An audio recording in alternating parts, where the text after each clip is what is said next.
Christians in Nigeria are one such people group. There was a report that came out today that found that 32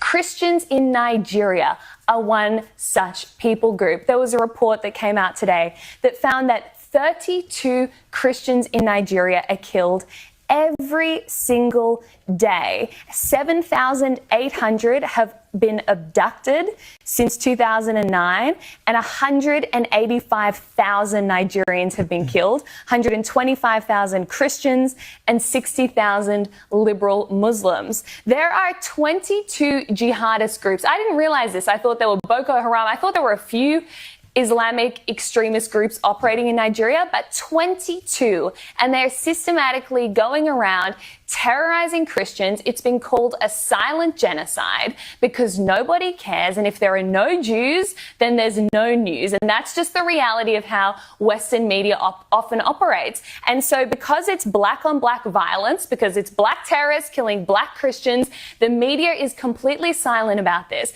And it's not just happening in Nigeria, in Mozambique, in the Congo, in Tanzania, lots of countries in Africa, you have radical jihadist groups that are killing and persecuting Christians. So Albanese, if you really cared about innocent human life, you would be taking a strong stance against radical Islamic jihadism, and that is the common thread that links Hamas, that links the groups terrorizing the Christians. People think, oh, well, you know, this is just Hamas, it's only going to affect Israel. No, radical Islam will affect all of us. It already is. So it's time we actually stand up for Christians around the world as well. Well, the problem with what's happening in Africa, I think, Freya, is that the perpetrators are followers of Islam and the victims are Christians. And that upsets the whole leftist narrative of the oppressed and the oppressor, because according to that narrative, Christians are the oppressors and Muslims typically are the oppressed. But of course, in Africa, those roles are reversed. And so the left don't want to know anything about it because it goes against the narrative. The other thing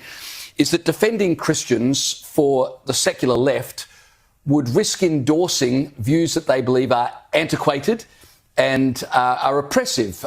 Sanctity of life, chastity, things like hierarchical social norms.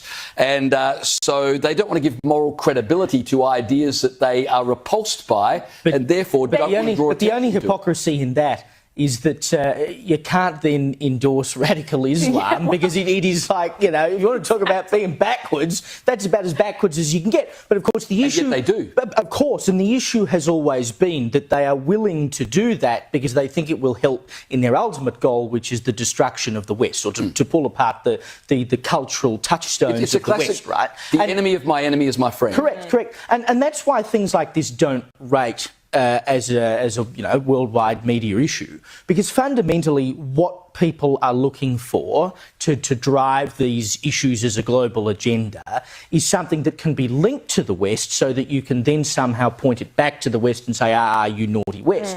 So when you've got black people killing each other in Africa, it doesn't really serve their ends. I mean, you know, they're not actually concerned about the slaughter. And I'm not saying all people who've raised an issue about Palestine are not concerned about slaughter of innocent life, but I'm saying a lot of people who use these conflicts and these issues do so to push an anti-Western barrow. And so they're not interested in what's going on in Africa. I mean, even arguably, you want to talk about wars that we have an interest in, the West has an interest in, Russia and Ukraine. I mean, the resources and money that the Western world has spent on the defence of Ukraine. And does anyone talk anymore about the fact that 1 million odd people have been slaughtered in that war? I mean, you know, it's just certain conflicts and certain issues seem to come to the fore sometimes, and we just forget about the rest of it. People are being killed, genocided every day across the world, and it never rates.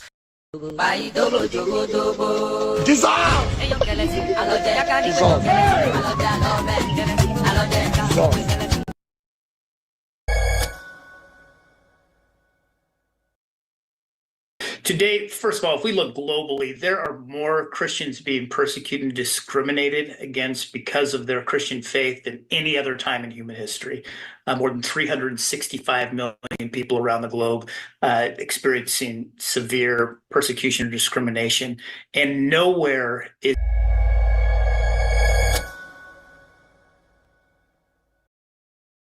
Today, first of all, if we look globally, there are more Christians being persecuted and discriminated against because of their Christian faith than any other time in human history. More than 365 million people around the globe experiencing severe persecution or discrimination. And nowhere is that persecution being expressed with greater violence than in Nigeria. In fact, last year alone, we see that in Nigeria, there were more people that were killed because of their Christian faith than all other places in the globe combined. So to be specific, there were 4,998 Christians that were killed because of their faith in Nigeria last year. So unfortunately, what is happening in Nigeria is not only happening in Nigeria. So throughout sub-Saharan Africa, we are seeing an increase in violence in the persecution, and that can take the form of physical violent attacks. It can take the form of destruction of property. It can take the form of looting. There is a growing problem as Christians are forced from their homes and living in these internally displaced camps.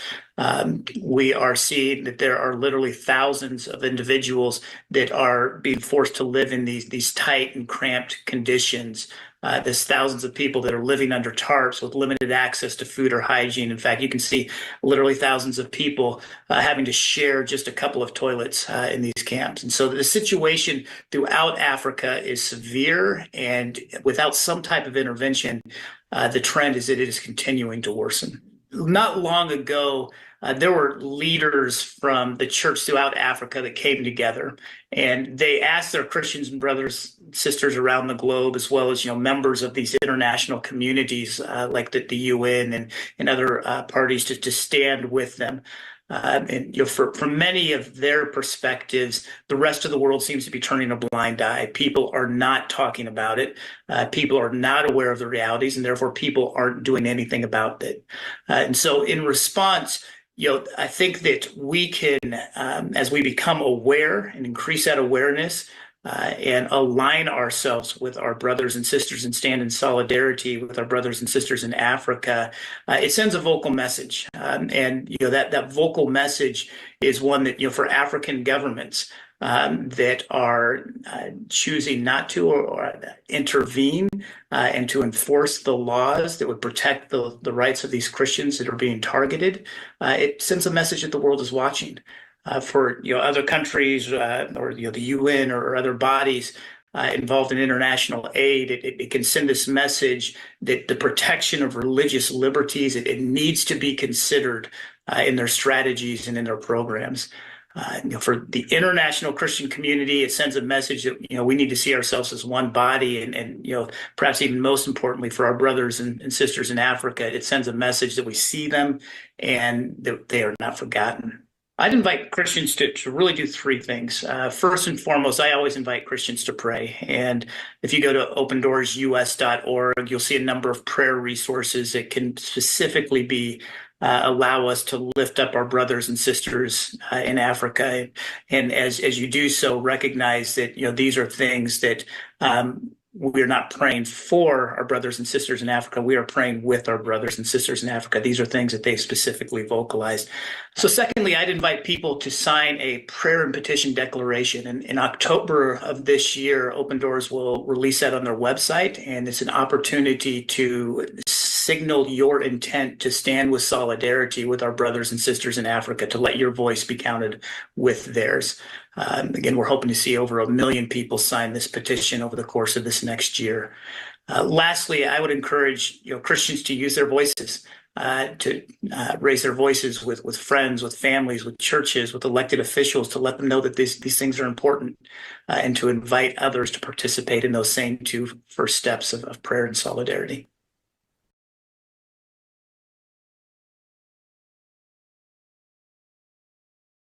Christians in Nigeria are one such people group. There was a report that came out today that found that 32 Christians in Nigeria are killed every single day. 7,800 have been abducted since 2009, and 185,000 Nigerians have been killed, 125,000 Christians, and 60,000 liberal Muslims. There are 22 jihadist groups. I didn't realize this. I thought there were Boko Haram. I thought there were a few Islamic extremist groups operating in Nigeria, but 22, and they're systematically going around terrorizing Christians. It's been called a silent genocide because nobody cares, and if there are no Jews, then there's no news, and that's just the reality of how Western media often operates. And so because it's black on black violence, because it's black terrorists killing black Christians, the media is completely silent about this.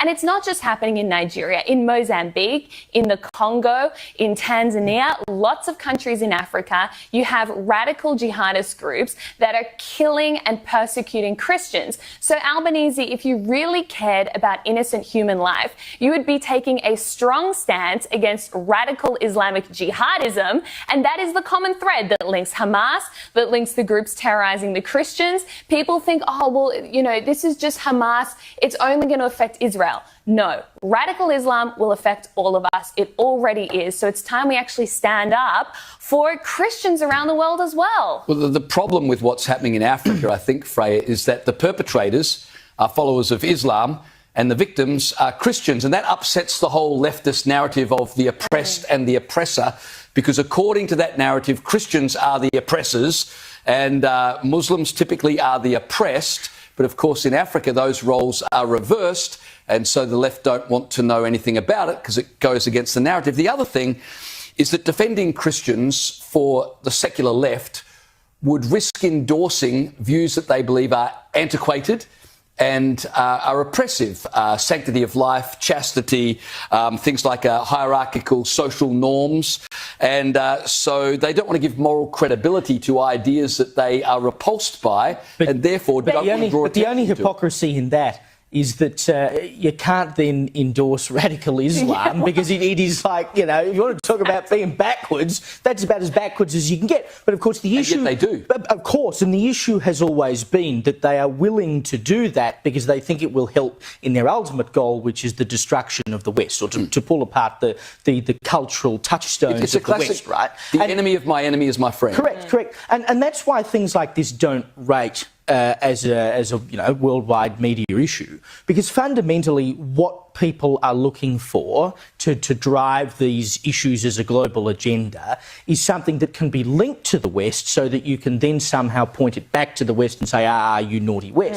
So when you've got black people killing each other in Africa, it doesn't really serve their ends. I mean, you know, they're not actually concerned about the slaughter. And I'm not saying all people who've raised an issue about Palestine are not concerned about slaughter of innocent life, but I'm saying a lot of people who use these conflicts and these issues do so to push an anti-Western barrow. And so they're not interested in what's going on in Africa. I mean, even arguably, you want to talk about wars that we have an interest in, the West has an interest in, Russia and Ukraine. I mean, the resources and money that the Western world has spent on the defence of Ukraine.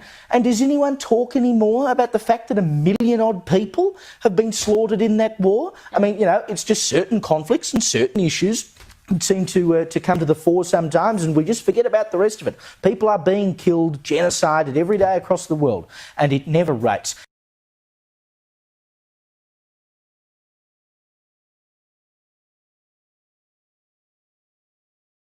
As very foolishly and stupidly will support them because they want Tinubu as the president. And you are all dying every blessed day. You are all dying every day. Had you people risen up to say that what is happening in Nigeria is bad, there is no way that Fashoranti's daughter will not be alive today. That is the price you pay for duplicity. That is the price you pay for treachery. That is the price you will continue to pay until you rise up and say, enough is enough. It is up to you to do it. You did it during NSAS. You can do it again.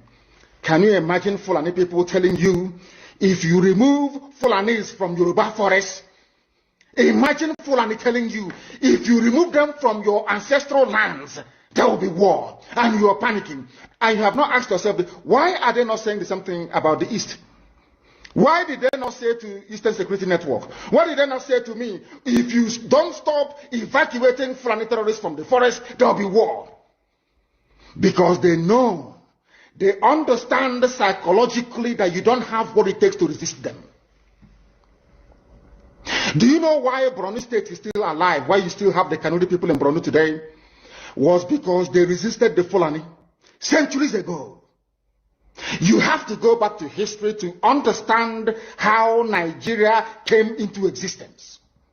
Fulani has been expanding from day one, from Senegambia. All the way from Senegambia, they've been expanding, and now they are in Okigwe. All the way from Senegambia. They are now in Okigwe. And you're asking us to somehow fold our hands and keep quiet because of 2023, because one idiot is going to come out to become a president, because of that rubbish, because of that nonsensical notion, we should fold our hands and wait until we are overrun by the Janjaweed from the Sahel. Is that how reasonable people think?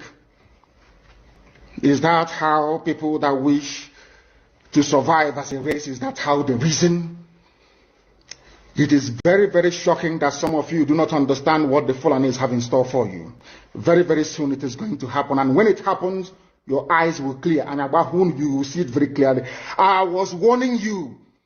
In 2014, 2015, 2016, they said he's a warmonger. He's a warmongering. I went to America and I told World Igbo Congress that this war you are avoiding is going to come to your villages. They said, no, it's not going to happen. What is happening today? When Yoruba was supporting the dead idiot called Buhari, did I not warn them that this evil you're supporting will consume you? They never listened. They never wanted to listen. IPOB is a terrorist group. You're trying to divide Nigeria. But Mietiala is not. People that you are calling bandits, have you heard anybody come out to say, please Buhari, since presidency is there defending terrorists in the forest, why don't you proscribe them? No, you cannot proscribe a Fulani group. Never. And all of you, we are supporting evil. When there is the proscribed IPOB, proscribed indigenous people of Biafra. These are Yoruba journalists writing junk. Every day they keep writing rubbish. But their land is under siege. Their land is under siege. And the Fulani will take it. It doesn't take time. So I am here today to encourage them that they must stand tall and be very strong, resolute. That is what Fulani does. They control the media. They have well-paid consultants all over the world doing their bidding for them. They have that woman at UN trying to lobby the world that everything is okay in the zoo called Nigeria. But you and I know that the zoo is not okay. You and I know the game plan of the Fulani. And what are you doing about it? Nothing. Every day you read, you lament, you complain. Every day you read, you lament. And that's all you do. That is all you do. You read, you lament, you complain. You do nothing about it. Your lives are being taken away from you. Your forests are being occupied. Your mothers are being raped. Your daughters are being abducted. And the whole national government, presidency, is supporting such people. And you're telling me that Nigeria is viably sustainable. Is that what you're telling me? That somehow this contraption is sustainable, it is viable. It can never be. Because the more you stay in one Nigeria, the more you are inviting the Fulanis to take over your ancestral lands, take over your villages, and to make life a misery for you. That is the end game. That is the outcome. If you doubt me, go and do a bit of research. Ask yourself, who are the Hausa people? Who are the Nupe people? Who are the Bachama people? All of these people were steamrolled by the Fulani march to the Atlantic Ocean. And now they're in Yoruba land. They're in their forests. They are in their forests. And who is going to drive them away from there? If not the Yoruba youths. Forget about your useless governors. Your elders are very strong. I love Yoruba elders. The way they behave, the way they talk. Very, very strong. They said they support Akeredolu. This is the governor of Ondo State. They support him in what he's doing. People must come out to say that enough is enough. When you travel to the north, do you live in the forest in the north? The Igbo people are in 9GERIA in Kanu. Are they living of course, it's house land? Are they living in the forest? They came to the town. They work very hard. They build houses. They build mansions. They develop the entire place. Is that not what they do? What are Fulani people doing in our forest? Nobody can answer that question. They say that they're pastoralists. I want some of you who have had your breakfast this morning. Please go to your fridge or go to where you keep your beverages and you will see pig milk. Pig. Some of us were raised on pig milk. For how many years now? And you keep asking yourself, what is pig milk? Pig milk is minerally the same milk that the cows produce in Holland can be produced in the zoo. Tell me the country in the world aspiring to be a member of the UN Security Council where you move cattle from place to place. Are you people well at all? You so-called Nigerians, are you normal in the brain? I'm asking you a simple question. Show me a country that aspires to be in the 21st century moving cattle from place to place. Telling me they're grazing. Which country is that? Please tell me. All of you don't have any shame. When you have people, an entire presidency coming out to defend a very primitive, archaic agricultural practice, then you know you embrace this mess. You are in one almighty trouble, I'm telling you. You people are in a mess. The Holland that you get your pig milk from, do they move cattle from Rotterdam to Amsterdam? I'm asking you a simple question. But they produce the pig milk that you're drinking every blessed day. Why can't Fulani produce pig milk in Sokoto? Why can't they produce carnation milk in Kanu? They have the cattle. Before the white man came, did you see any Fulani in your forest? All these people talking rubbish about movement of cattle and movement of... I'm asking you, before Britain came and handed over Nigeria to Fulani, ask your grandfathers, please, or your grandmothers. Ask them. All this nonsense we are hearing today in this so-called one, I want to tell you the dangers of one Nigeria. All this nonsense you're hearing today about one Nigeria, Fulani in our forest, Fulani in our village. Before the white man came, did you see Fulani moving their cattle all over the place? Did we not have meat to eat? They will answer these questions for you. Because sometimes in Africa we don't reason very well. The way we reason is disjointed. It is disjointed. I can't understand for the life of me why, instead of them to waste all that money arming and equipping this Janjaweed army Mihetiala to come and conquer you and I, why don't they open a milk factory somewhere in the north and bring the milk down south? I'm sure Southerners will buy it. After all, pig milk comes all the way from Holland. Pig milk all the way from Holland. Now you understand it. Because of the way you people reason. Why can't you produce? Is it difficult to produce milk? The same milk that comes out naturally from the udder of the cow. Why can't you can it somewhere, pasteurize it, and send it to people to eat, to drink, or to do whatever with? All over the world, that is what is happening. In fact, they produce so much milk in Europe that they pour it away. Why can't you do the same thing? A whole president claiming they are in the 21st century are supporting a very primitive practice of moving cattle from place to... All of you, you're not ashamed of yourselves. You have no shame. As somebody will say, your shame is shaming me. I'm telling you, you people from the zoo, I'm ashamed of your ignorance and stupidity. You people are hopeless, completely hopeless. One day I want idiot to come and say, we are intellectuals. And you're moving cattle from Kafanchan to Ahoda. You are intellectuals. You are intellectualizing. You are in the 21st century. You are moving cattle, driving cattle, Nama, from over 300 miles. It's claiming Yoruba forest is a place for you to be in. You want to relax. Yoruba forest is every Nigerian is free to live anywhere and do their business anywhere. Yes. But when an Igbo man tries to sell beer in Kanu, you destroy it. You destroy their businesses, you destroy their hotels, but you can come down to the south and live anywhere you like and grace anywhere you like. And you're telling me that is a country, that is one Nigeria for you?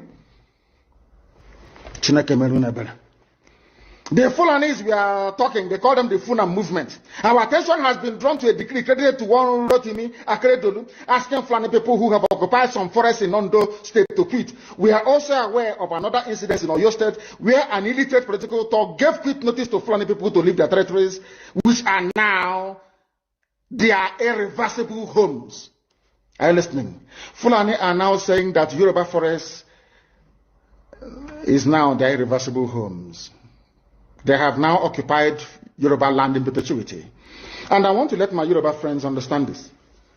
You see, in life, anytime you support evil, evil will come back to haunt you.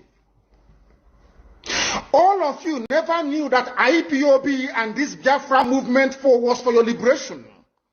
Some of you saw maybe the oil and gas from Biafra land. If they go now, we'll have access to oil and gas. In the process of having your eyes fixated on oil and gas, your forest is gone. Do you understand it? There is nothing more precious in life than freedom. Freedom is very important. And I need you to understand this very morning. Every Yoruba person supporting Fulani, you are setting up yourself to become like the Hausa people. Remember when Hausa was supporting Fulani? We are Hausa Fulani, we are Hausa Fulani. Where are the Hausa people today? I ask you. Where are those Hausa people today? Do you see them anymore? They're saying we are Hausa Fulani, we are Hausa Fulani. Do you see them again today? Do you see them? I'm asking you. No, because Fulani have completely overwhelmed them. It's called emasculation. Completely emasculated them. Look at what they're doing in the East. In the East, they come to the East, they will tell you, oh, you want to be the president or vice? Yeah. They say, give us land for Ruga. They give them land. I saw Joseph Okado did that, Lord Banta. They have taken it over in forever and ever. Give us land in your state. Hope of them are prove to us that you are our stooge. Give us land in Olu. Hope of them will give them land in Olu. We can go and kill people in Obibo. We can kill for them. How many Fulani governors are prepared to kill bandits? I didn't say normal people. I'm talking about armed, dangerous bandits. How many Fulani governors? Go and read your newspapers, you will see it there. Fulani governors are negotiating with them, giving them arms, giving them vehicles, making sure that their life is no longer a misery. But if they come down to the south, they tell you, give us land for Ruga. Go and kill your people to prove to us that you're one Nigerian. That was why Obi also was talking rubbish. Was talking, was it yesterday or 2 days ago? Supported by the BBC. The problem you people have in Nigeria is this. Your journalists, you see people, Punch newspaper, Tribune, Vanguard, and Nation, they are your second worst enemies. I'm telling you the truth. They can never ever be objective in their reportage. Never ever ever. That's why all of you are suffering. But you don't know it. They were the same people used to scuttle the NSAS protest. Of course, some of you went about looking for Indomie in warehouses. Typical black people. Any revolution that is coming now, you must stand very firm. They'll say, oh, you're Igbo. Oh, you're Yoruba. Oh, you're from Urobo. Don't join them. It's our turn in 2023. If you do this, you will scuttle our chances of becoming the president.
A minute silence to the fallen heroes of Biafra. The time starts now.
Fight on to the full restoration of Biafra. Ise, Ise, Ise.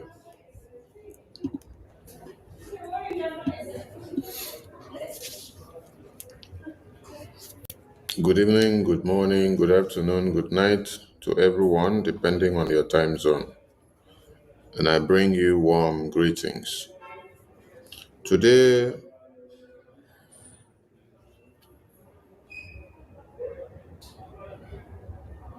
we felicitate and we congratulate the Ambazonian people. Our allegiances with the Ambazonians are unbroken. They face the same terrorists that we face, and they are fighting for the same freedom of independence that we fight.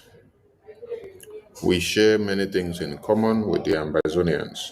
They are our brothers and sisters who were annexed to the Cameroonian region by the Nigerian terrorist government.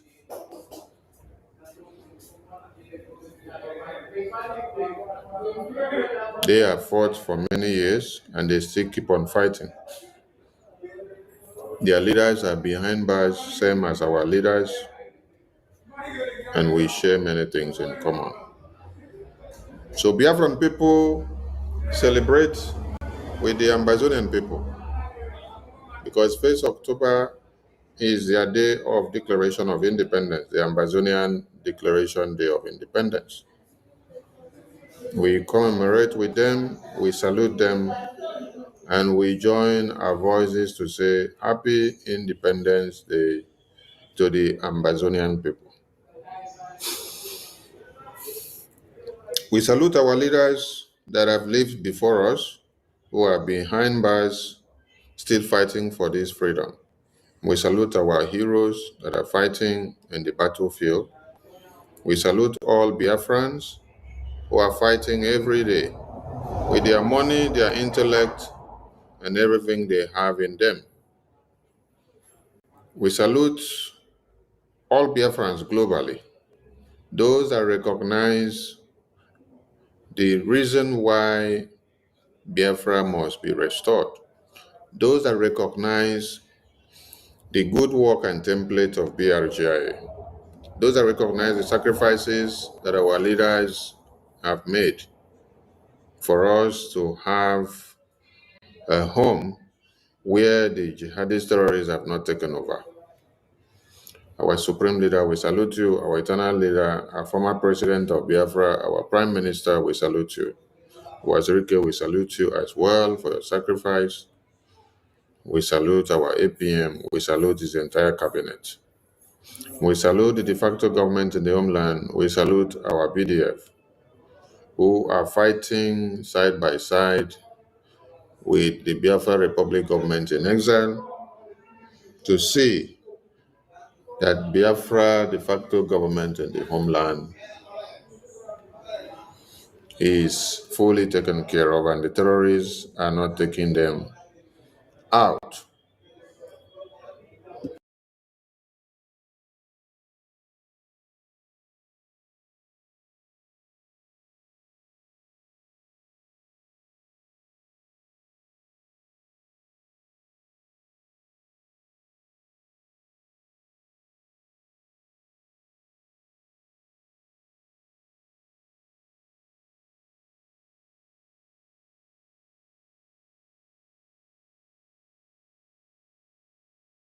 This is happening due to the good works of BRGIE in Washington, D.C., the knocking of the doors.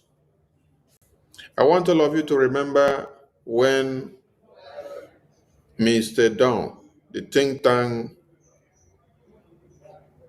man that was speaking from America in the Biafra Convention in Finland, he said that the Biafran people have to table Biafra to the US congressmen and women by looking at what is actually taking the attention of people.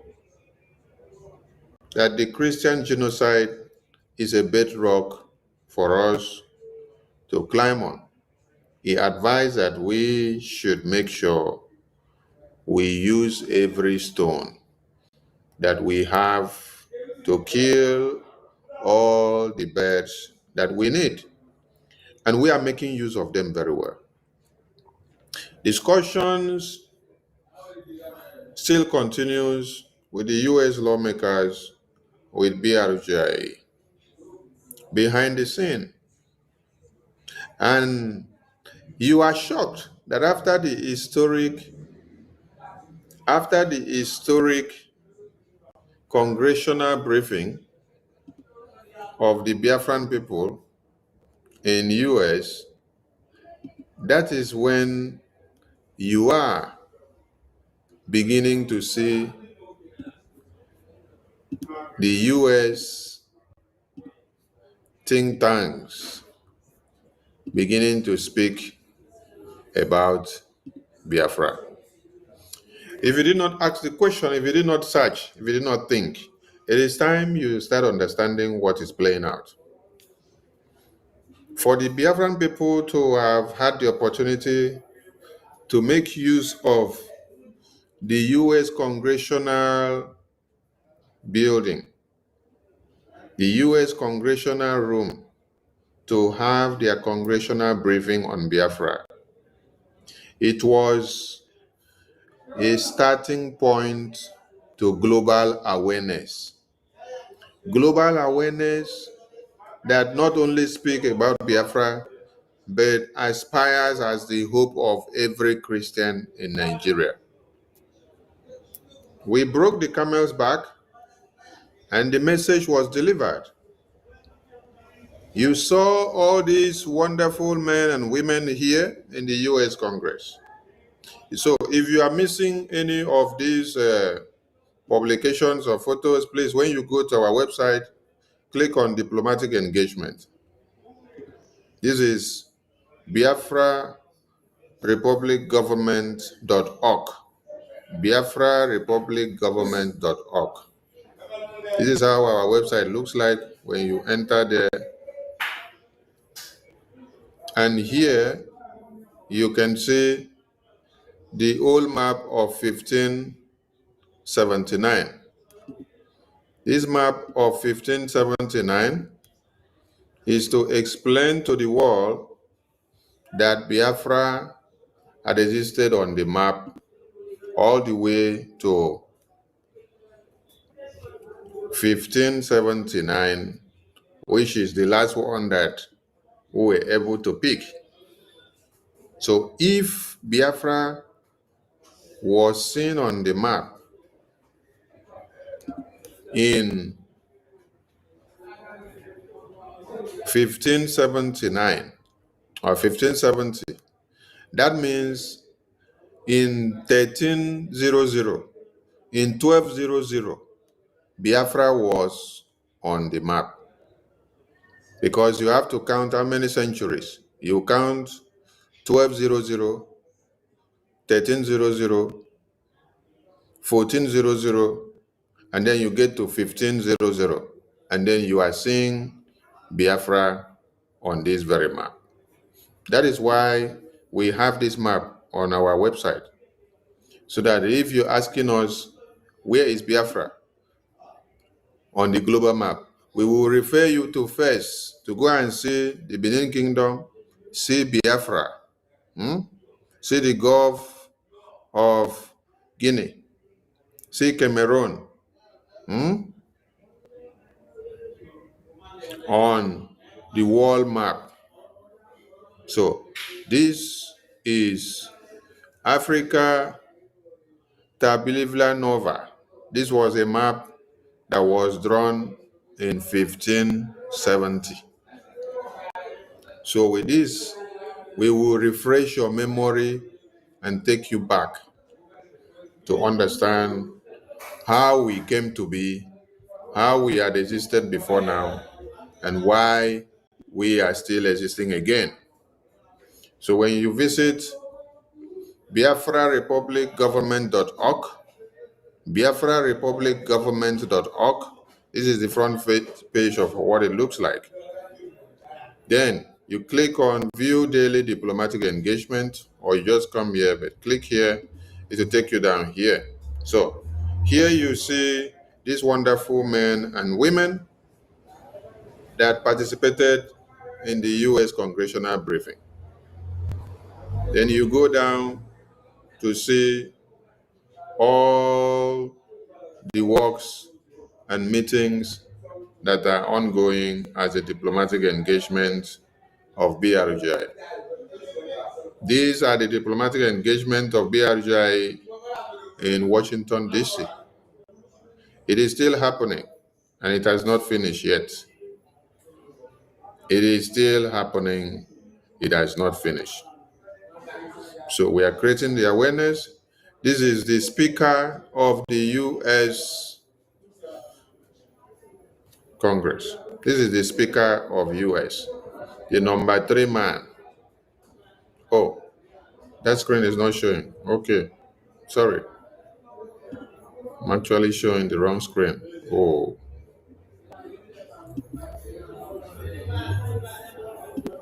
Okay, sorry. All right. Then you scroll down, you see these wonderful men and women.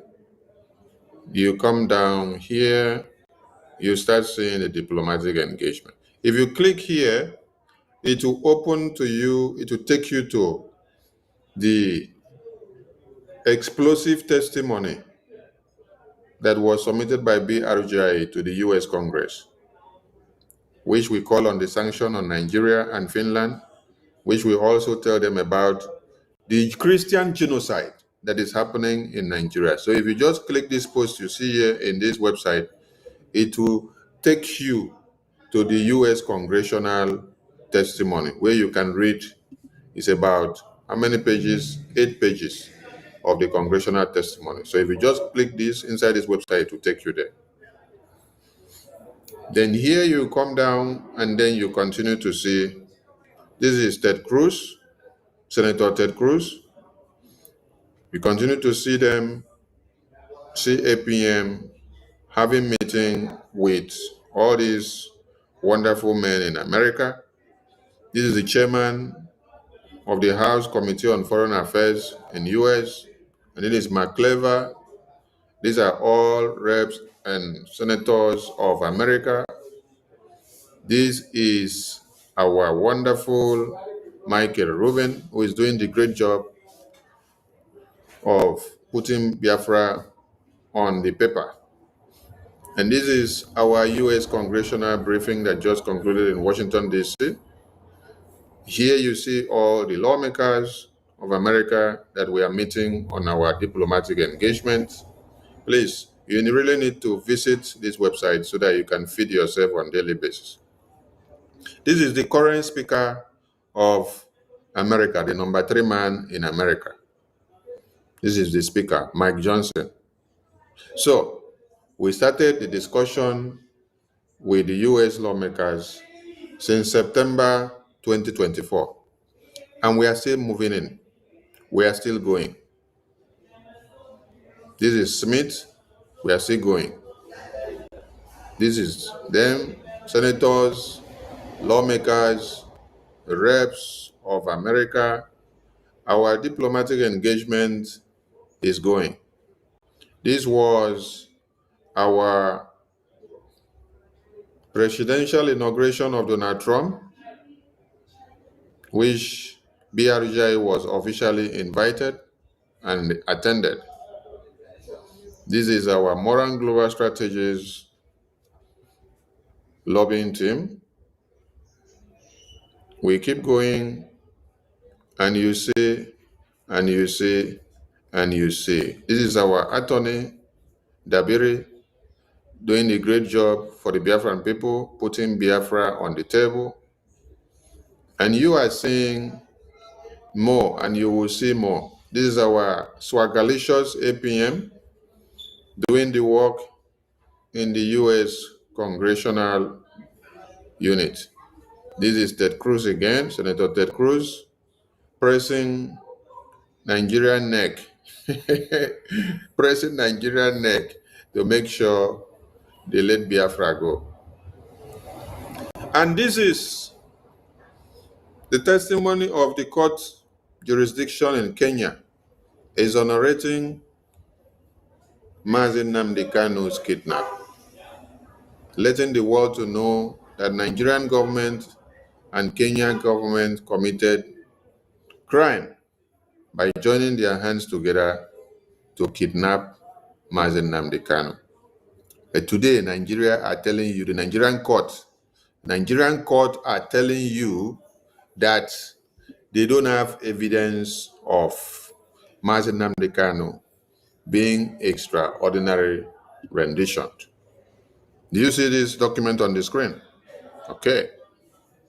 So when you go to the BRGIE website, you will see all this. This jurisdiction was passed on what date? When you check very well, you will see all the detailed information that you need here. So, Nigerian terrorist government, they know what they are looking for and what they are doing. So here you see our attorney, our APM, and our lobbyists.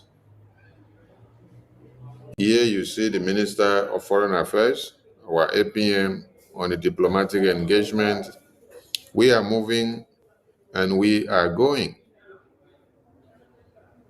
The talk with US government, when you press here, it will take you down to read the official memo in the US government's Department of Justice website. If you click this link here, BRGIE in talks with the US government over deal and makes offer public. If you just click this photo, it will take you to the document for you to read officially. The document that was submitted and it is embedded in the US Department of Justice of America. So everything that BRGIE are doing, they are being and well documented in the US Department of Justice. So if you haven't visited the website, please go and visit the website.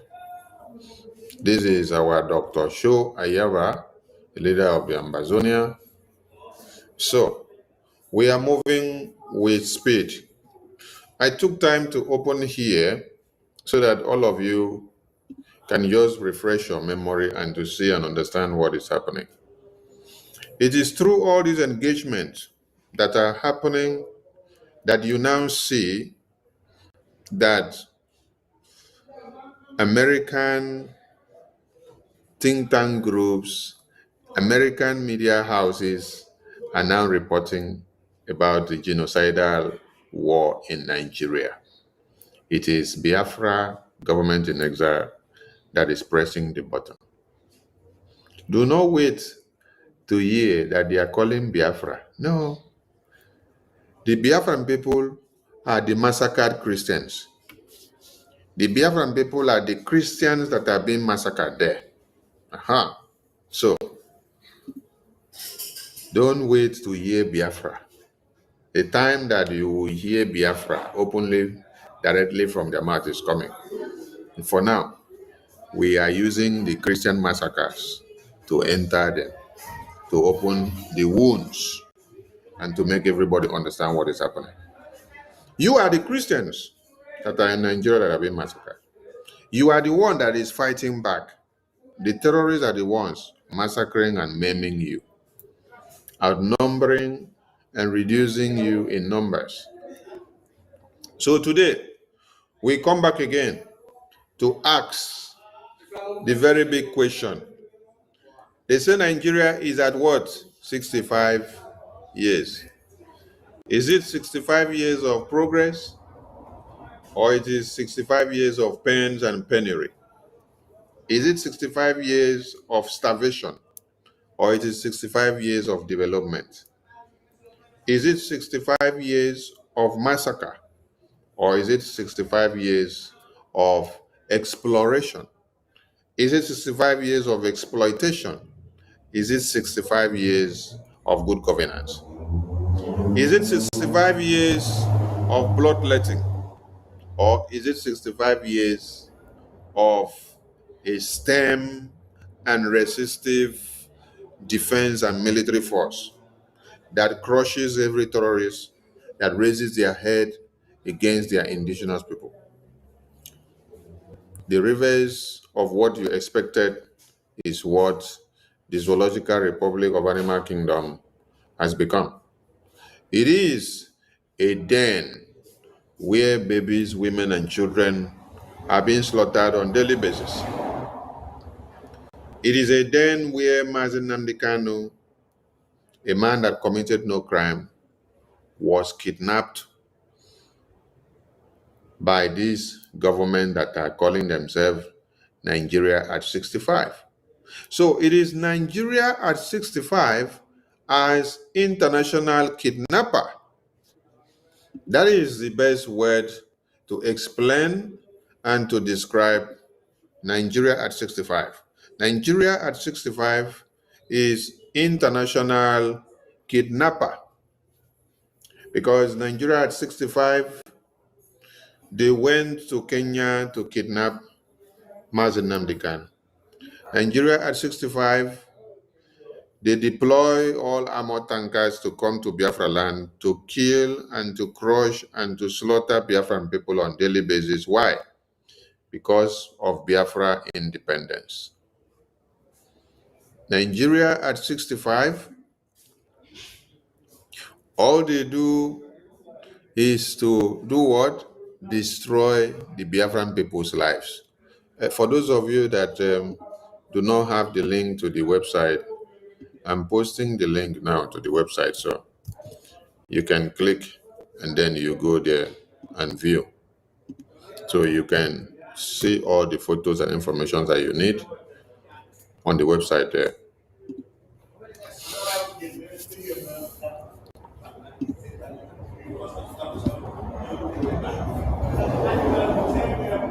So it is Nigeria at 65, Nigeria as an international kidnapper.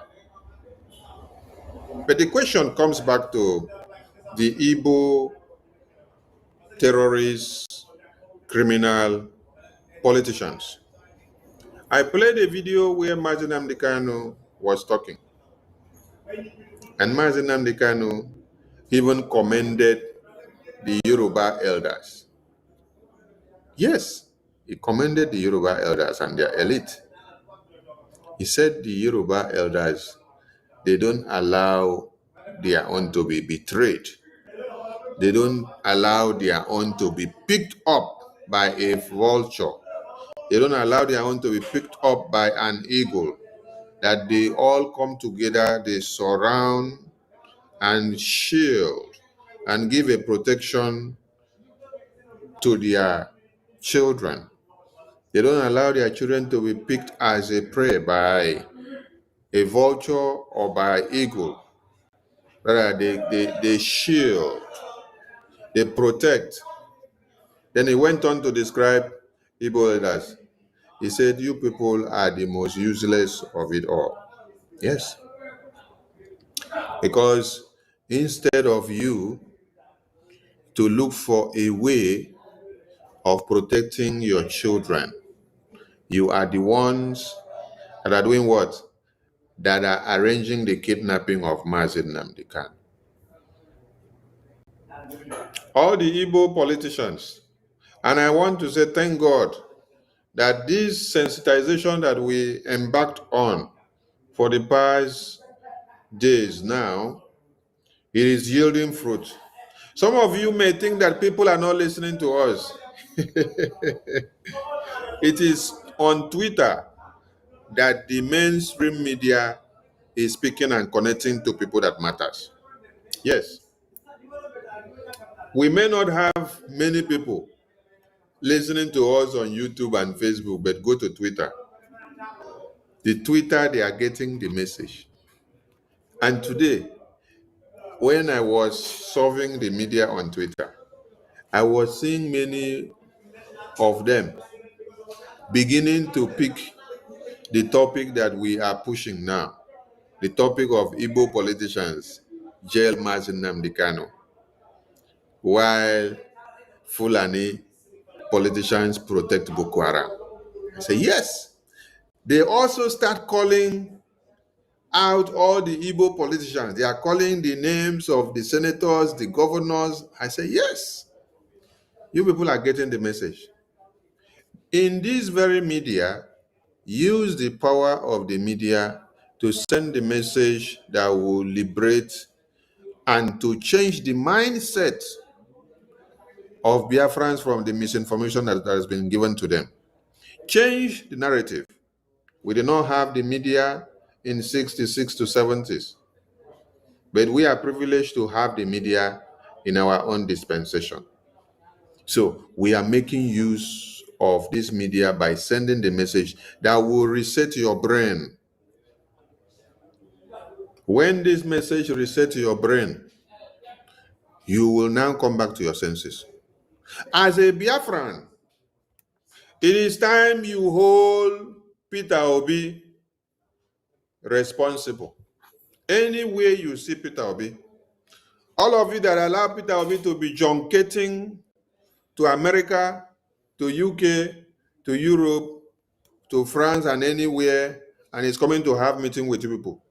And you people are giving him endorsement of 2027. I want to make you to understand that you are actually digging the grave of Peter Obi. Yes.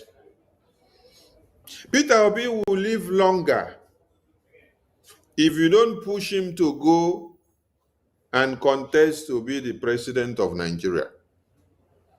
He will live longer. He will have a good life. You will be looking around and then you will see Obi and Obi will be there for you. But when you make a mistake of allowing him to be used again and dumb again and used again to blindfold you and to disrupt your mind on Biafra independence, it will be too bad for you. It was when Peter Obi was brought in to disrupt your mind in 2023, that was when all of you abandoned Nnamdi Kanu in detention. All your hopes and aspirations were that when Obi wins election, Obi will now come and bring Nnamdi Kanu out. And then I ask all of you, when Obi does not win election, what happens? Nnamdi Kanu rot in jail, right?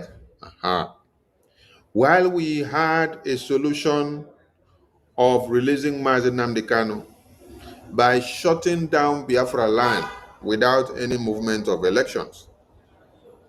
Because of how stupid some of you are, you decided to go and play the chess game of Nigeria and Obi. You played.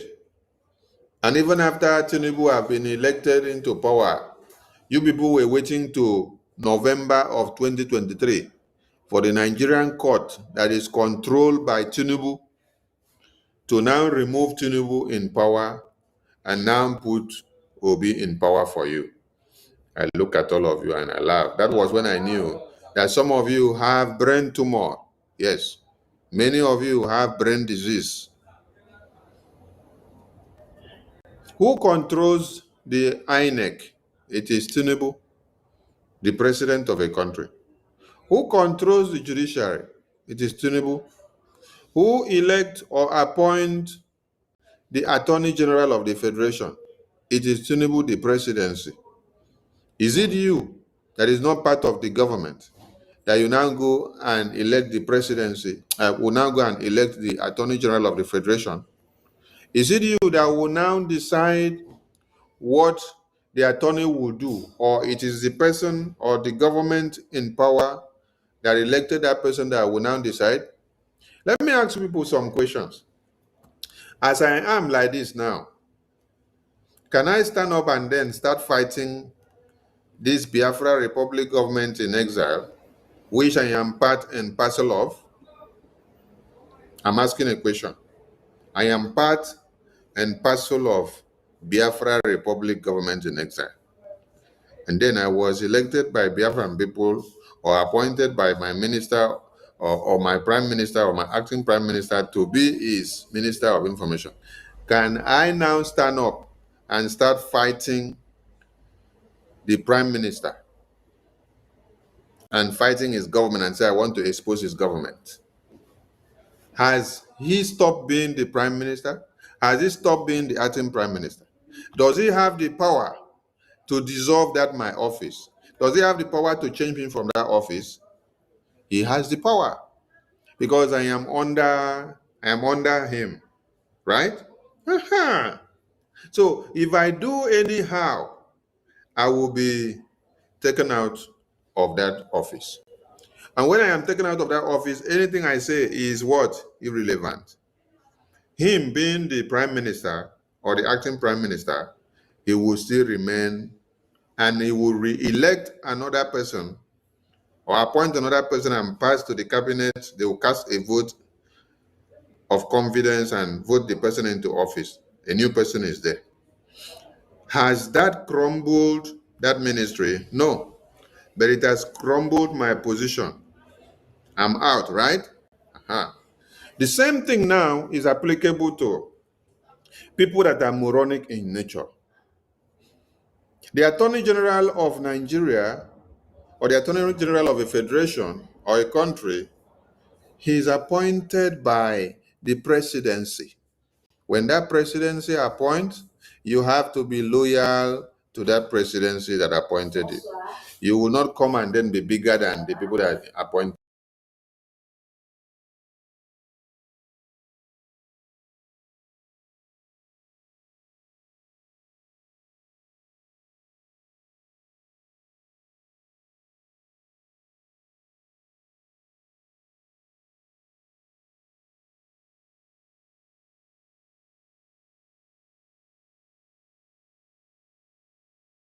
And succeed in corrupting the minds of Nigerian youths and turning them against the government of Nigeria. Accordingly, the Senate resolved to condemn the sit-at-home in totality, as well as the nefarious activities of Simon Ekpa, who is the gang leader. Point of order, the leader of the Senate. Mr. President, the Senate is worried that if the activities of Simon Ekpa, who is issuing the illegal sit-at-home order, is not checked, he may succeed in corrupting the minds of Nigerian youths and turning them against the government of Nigeria.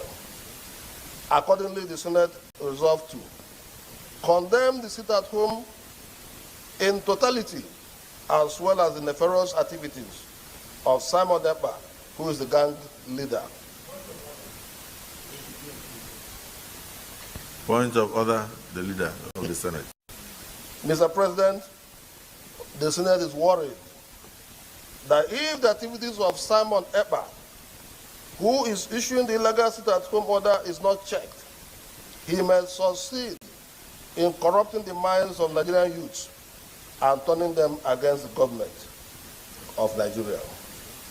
Accordingly, the Senate resolved to condemn the sit-at-home in totality, as well as the nefarious activities of Simon Ekpa, who is the gang leader.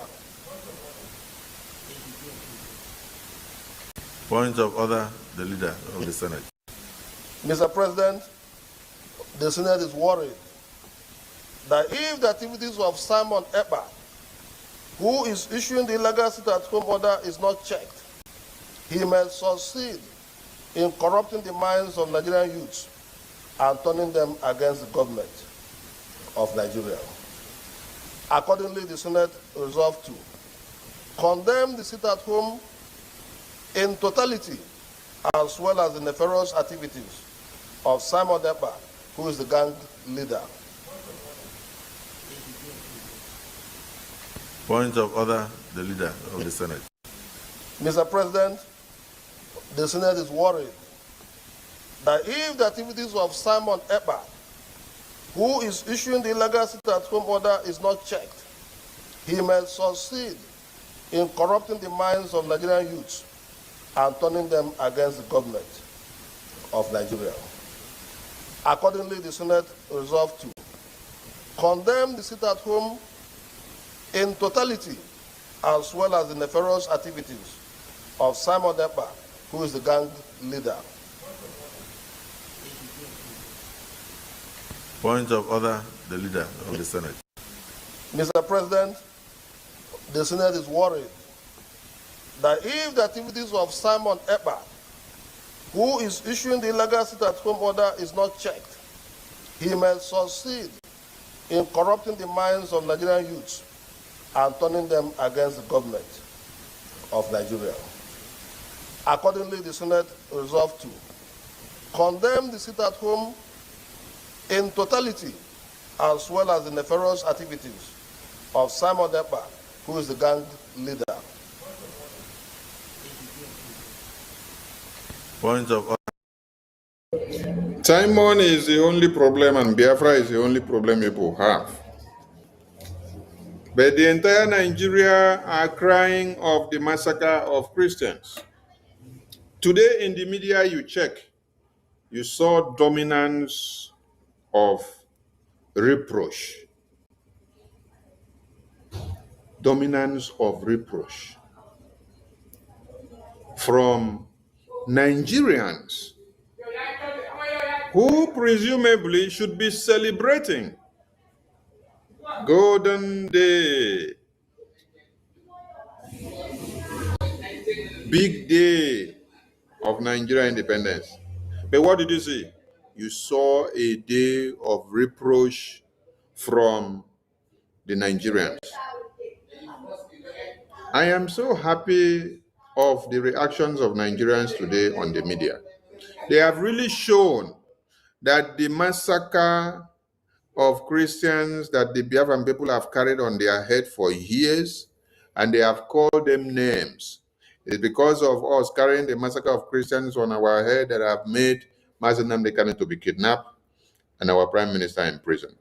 And many Biafrans forcefully disappeared in Biafra land, kidnapped, tortured, imprisoned and jailed, and then they threw away the key. Some have been disappeared and we don't even know their whereabouts again. Some of them were poured acid while their hands were tied to the back in Biafra land. Who did it? It is our own governors that are working for the interests of the Nigerian terrorist government. We have suffered a lot because of speaking for the massacre or against the massacre of Christians. And we still continue to bear the brunt because our leaders are behind bars as we speak. That is why you can see a senator that is of our own extract standing boldly to tell Nigeria that they should come and kill us. But this same senator cannot open his mouth and say, Nigeria terrorist government, they should go after the real terrorists that are in the far north and middle belt and Yoruba land. Today, they have engulfed the Yoruba lands. And Nnamdi Kanu still reminded us something again. The leader of the Senate.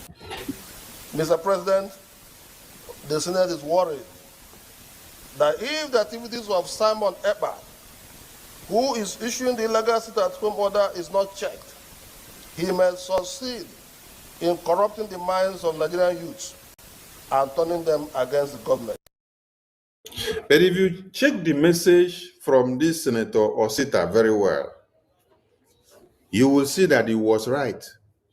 Let us come back to the reality. Are Nigerians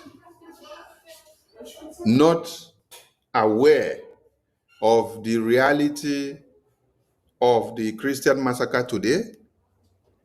This is why they kidnapped Nnamdi Kanu. This is why they imprison our Prime Minister Simon Ekpa. So if our Igbo politicians knew very well that the awareness that Biafran people are creating will open the eyes of the entire Nigerian people,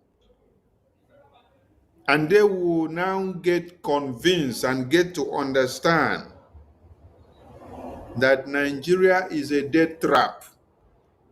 If Igbo politicians realize the intricacies and the importance of the message and the preaching that we are doing and the awareness we are doing every day, and then the Fulani terrorists did not wake up on the red chambers to protest that Biafran people should be stopped, that Biafran people should be kidnapped, that Biafran people should be imprisoned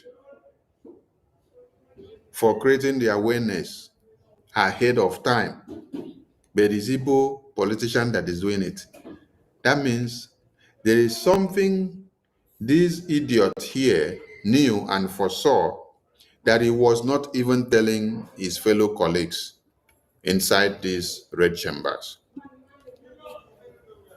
I ask a very simple question now.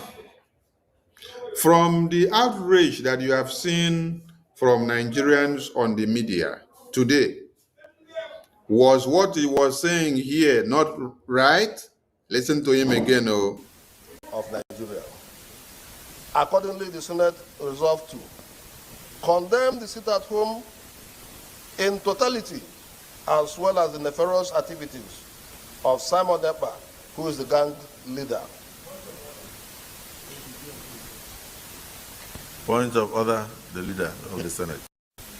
Mr. President, the Senate is worried that if the activities of Simon Ekpa, who is issuing the illegal sit-at-home order, is not checked, he may succeed in corrupting the minds of Nigerian youths and turning them against the government of Nigeria. Accordingly, the Senate resolved to condemn the sit-at-home in totality, as well as the nefarious activities of Simon Ekpa, who is the gang leader. Point of order, the leader of the Senate. Mr. President, the Senate is worried that if the activities of Simon Ekpa, who is issuing the illegal sit-at-home order, is not checked, he may succeed in corrupting the minds of Nigerian youths and turning them against the government of Nigeria. Accordingly, the Senate resolved to condemn the sit-at-home in totality, as well as the nefarious activities of Simon Ekpa, who is the gang leader. Point of order, the leader of the Senate. Mr. President, the Senate is worried that if the activities of Simon Ekpa, who is issuing the illegal sit-at-home order, is not checked, he may succeed in corrupting the minds of Nigerian youths and turning them against the government of Nigeria. Accordingly, the Senate resolved to condemn the sit-at-home in totality, as well as the nefarious activities of Simon Ekpa, who is the gang leader. Point of order, the leader of the Senate. Mr. President, the Senate is worried that if the activities of Simon Ekpa, who is issuing the illegal sit-at-home order, is not checked, he may succeed in corrupting the minds of Nigerian youths and turning them against the government of Nigeria. Accordingly, the Senate resolved to condemn the sit-at-home in totality, as well as the nefarious activities of Simon Ekpa, who is the gang leader. Point of order, the leader of the Senate. We did not corrupt the minds of Nigerian youth. Rather, we opened the eyes and the minds of Nigerian youth. So that eye opening is what has made the Nigerian youth to now understand and see and know what is actually facing them, the reality, because they have been living in fool's paradise. Yes. While the massacre is happening in Benue, while the massacre is happening in Borno, in Zamfara, in Plateau, in Kwara, in Kaduna, in Borno, they don't make it a reality to them. That is when they give them BB Niger to start watching. That is when they give them Nollywood to start watching. I want to show us something today. Before I go to the video I want to use to explain something to Biafrans. Now, Davido is who? Nigerian celebrity, right? Davido is making so much money and his riches and became who he is. From where? From Nigerians and from Nigeria. Nigeria promoted him. Nigerians promoted him by watching his video, subscribing, and liking his music, and making his music to be their best of best. But now, do you know what happens? Now, look at what happens here. Davido now wants to create job. Davido is now going to South Africa to create a job. Davido is set to invest over $100 million approximately into his own private jet line known as Chivido jet line in the heart of South Africa's city, Johannesburg. This will make him the first ever artist in the world to own a private jet line. Now, creating this or putting this in Johannesburg in South Africa will create jobs for the people of South Africa. And if you will go and check that job that will be created, a Nigerian that comes from Nigeria will not be able to get that job in South Africa. But South Africans and other nationals will be on the line to get that job. What stops Davido from investing this money in Nigeria? It is Nigerians that promoted his music and make him to become who he is today. Huh? Okay. If he was not into music, let him just continue with his father's wealth. Let us know that it is father's wealth that he's doing. But type on the internet Davido and look at the people that listen to Davido's music most. It is Nigerians that make it to go viral. Both on YouTube or on Facebook or on Spotify or anywhere that you're checking. It is Nigerians, people that are watching from Nigeria region that makes it to go viral more than every other thing. And now Davido is taking the job opportunity to South Africa. Why is he taking it to South Africa? He's taking it to where his business will be secured.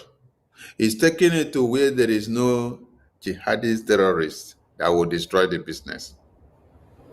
He's taking it to where his business will not be ruined.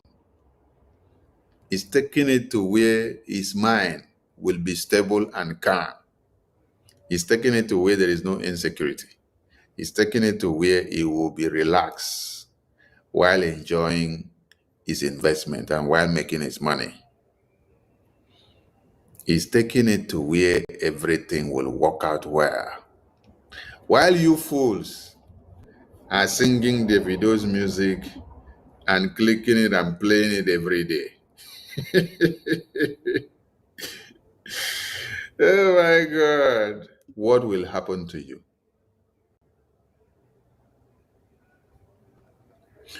Now, the people that sat down in this Senate looking for the head of Simon Ekpa to kill and looking for the head of Nnamdi Kanu and the head of General Gento to kill, all of them are Biafrans. The one that is talking, that is raising the motion, is a Biafran. The one that he is submitting the motion to and telling him, Mr. President, is also a Biafran. Now, do you now see how the Fulani terrorists, the Nigerian terrorist government, is using all of you to fight against Biafra? Akpabio is the Senate President of Nigeria, right? Akpabio got into office of the presidency of the Senate through criminality that he had. And for his sins to be forgiven, Akpabio had to be put in there. So that it becomes cover me, I cover you. We are corrupt too. Cover me, I cover you. He covers Tinubu, and Tinubu also covers him. Akpabio became the Senate President. Akpabio is who? A Biafran. He is the one seated as the Senate President. Now, you now see another Biafran standing up, reading the motion of how they have to destroy Biafra. This is Akpabio when he was crying. Akpabio was crying before and was calling on these politicians and asking them and say, what are the rules of these politicians in your state? How come you say you are the governor of Enugu, or the governor of Imo State, or the governor of Anambra, or the governor of Abia, and then you observe sit at home? You close your office, you go and sit at home. That means you are also observing the sit at home and obeying Biafra. Until he told them that they have to think outside the box. They have to start doing something different. They have to think outside the box and start doing something different. Is how they all plan on the kidnap of Nnamdi Kanu and also on the imprisonment of Simon Ekpa, our Prime Minister. This is him when he was lamenting. So when you see Akpabio lamenting as the Senate President, a Biafra, you see the second one that is calling himself Senator Osita Isonaso. He is now the one submitting the cry that the Senate is worried. The entire Senate is worried. Their worry is that Biafra people, Simon Ekpa, Nnamdi Kanu, is opening the eyes of Nigerians to the reality of the massacre of Christians, which they have all covered, and they don't allow the international media to know what is happening. Now, how long has it been that BRGIE existed? BRGIE just existed in Washington, D.C., having meeting with Washington, D.C. lawmakers, not up to 2 years now. We started in September 2021. This is just 1 year. Just 1 year now that BRGIE started having meetings with the lawmakers of USA. We have started making these awareness that they were afraid of. These awareness that they were afraid of going into the US Congress. This awareness has gone into the US Congress, and the message is gaining result now. And it is not just Biafran people now that are now passing the message. The US congressmen and women are taking the message from our hand and helping us to push it down to the media. First is the media. You know, media get power. The media now start, you can see Fox News. Fox News is now talking about the massacre of the Christians. Washington Post is talking about it. A very big journalist was talking about it, Bill Miller. And then you saw Sky News talking about it. You saw Al Jazeera. CNN is shining. BBC, they are all catching in because they shame them now. This is what you heard this man say, Mr. Speaker, the Senate is worried that if they don't stop Biafra, they don't stop Simon Ekpa, they don't stop Nnamdi Kanu, if they don't stop BRGIE, we will succeed in doing what? Corrupting the Nigerian youth, their mind and brain with the truth. With the truth. They are afraid of the truth, which is power. The truth that will push everybody to stand up to face the reality. Now you can see people in the Yoruba land, they are running away from their lands. And on that very note, our PM have a message to give to them. This is our website. When you go to our website, when you click on diplomatic engagement, you will see our PM here. Click on it, you will hear what it's going to tell you. I want you to understand, it is only in Biafra land that people are not running away from their ancestral land in the entire Nigeria. In Yoruba land, people are fleeing the ancestral land. In the northeast, northwest, middle belt, people are fleeing from the ancestral land. It is only in Biafra land, and the government of Biafra made it possible. But you know what? They would like you to believe that Simon Ekpa is the cause of insecurity. No, I am the solution, and the only way they can get to you is by kicking me out of the way, which is not possible. I have come. After I am done with Nigeria, Biafra will be free and enjoy freedom. Biafra will know the importance of freedom and what I'm doing today in 5 years to come. Thank you. Did you get the message? If you did not get the message, we will continue to educate you. You are told that there is war, and you see stockpiled dead bodies of babies, women, and children from Zamfara, Plateau, Kanu, Kaduna. You don't know what is happening. You think that it is film or jokes, because Biafra Defense Forces have formed a brick wall, a defensive wall, and they don't allow the same terrorists that is slaughtering people in Kaduna and Kanu and Bono and Zamfara and Kwara to happen to you.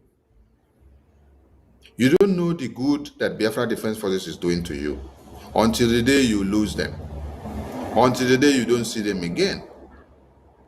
This Igbo political criminal that is standing here and the Senate president that is there talking, the two of them, this one is saying the Senate is worried that Biafra people will come and expose them. Then Akpabio is saying, yes, point of order, Mr. Speaker, continue to speak, because they are planning of how to quench Biafra. They don't know the usefulness of Biafra Defense Forces until we allow these terrorists to come and visit their families one after another. But we are not going to allow the terrorists to come into Biafra land, because the terrorists will not go after them. They will come after the poor masses, because they are the ones paying the terrorists. They will pay the terrorists. They will direct them on where to go, who to go and attack. The terrorists will spare their families, because they will give the terrorists money. They will send the terrorists to come and attack the poor masses and kill the poor masses, whereby using the blood of the poor masses to glorify their attack. The governor of the state himself obeys the sit at home on Monday, and then the civil servants that work in government house obey the sit at home, and government shut down on Mondays. It means the real governor of Southeast is Simon Ekpa, ruling the Southeast from Finland. This is how they got shocked and they decided to do something. So now that Nigeria is at 65 as an international kidnapper, and Nnamdi Kanu is rotting in jail, while the northern terrorists and governors are liaising together and are buying more weapons for them, paying them more money, giving them more food, sitting down with them to discuss and talk and have good chat. A reasonable Biafran senator and politician should not be standing up to call for the head of Simon Ekpa or the head of Nnamdi Kanu or the head of the Biafra Defense Forces. You shouldn't be calling for the head of Biafrans who are fighting to stop and protect the babies from being massacred and stop the annihilation of our babies, women, and children in the hands of the terrorists. What you should be doing should have been to look for modalities of even bringing all the Biafrans together and ask them, how do we defend ourselves? That is why Nnamdi Kanu in the video I played was commending the Yoruba elders for coming together, for putting their heads together on how to stop the terrorists. Yesterday, I put a publication on the screen where 130 groups of Yorubas, elders, they came down, their senators and ministers and traditional rulers, they are planning of how to combat the terrorists that have arisen in their lands, because they can't sit back to be watching their babies and children slaughtered and their women running away from their homelands in the midnight, where they wander in the midnight and they don't know whether they are going to run into the hands of another set of terrorists that are hiding somewhere. So if you see this unity of purpose, if you see this togetherness, if you see this love and affection, if you see this consistency in the Yoruba people, their elders are the ones taking the lead, calling their youth together, calling everybody together, coming together and even writing petitions. They did not write petitions to come and stop the massacre or the terrorist invasion in Nigeria or in Biafra land or in the north. They put their region first. They said they are writing this petition for the terrorist invasion to be stopped in southwest, which is only Yoruba land. Only Yoruba land. So I want all Biafrans to start holding all the Igbo political criminals, all the Biafran political criminals, elite, accountable. Wherever you see Peter Obi, you have to hold Peter Obi and ask Peter Obi to produce Nnamdi Kanu. Wherever you see Peter Obi, it is not for you to start jumping on Peter Obi and start jubilating and glorifying him and praising him for the kidnap of Nnamdi Kanu, the imprisonment of our Prime Minister, the crushing of the Biafran people, the kidnapping of the Biafran people, the roadblocks that are implemented in Biafra land, and the subjugation that our women and children are going through. No. What you should be doing henceforth is hold Peter Obi accountable. Ask Peter Obi, Nnamdi Kanu was in detention, was kidnapped in Kenya in 2021. Then in 2023, you were brought by UK Prime Minister to switch party. You switch from PDP to Labour Party overnight.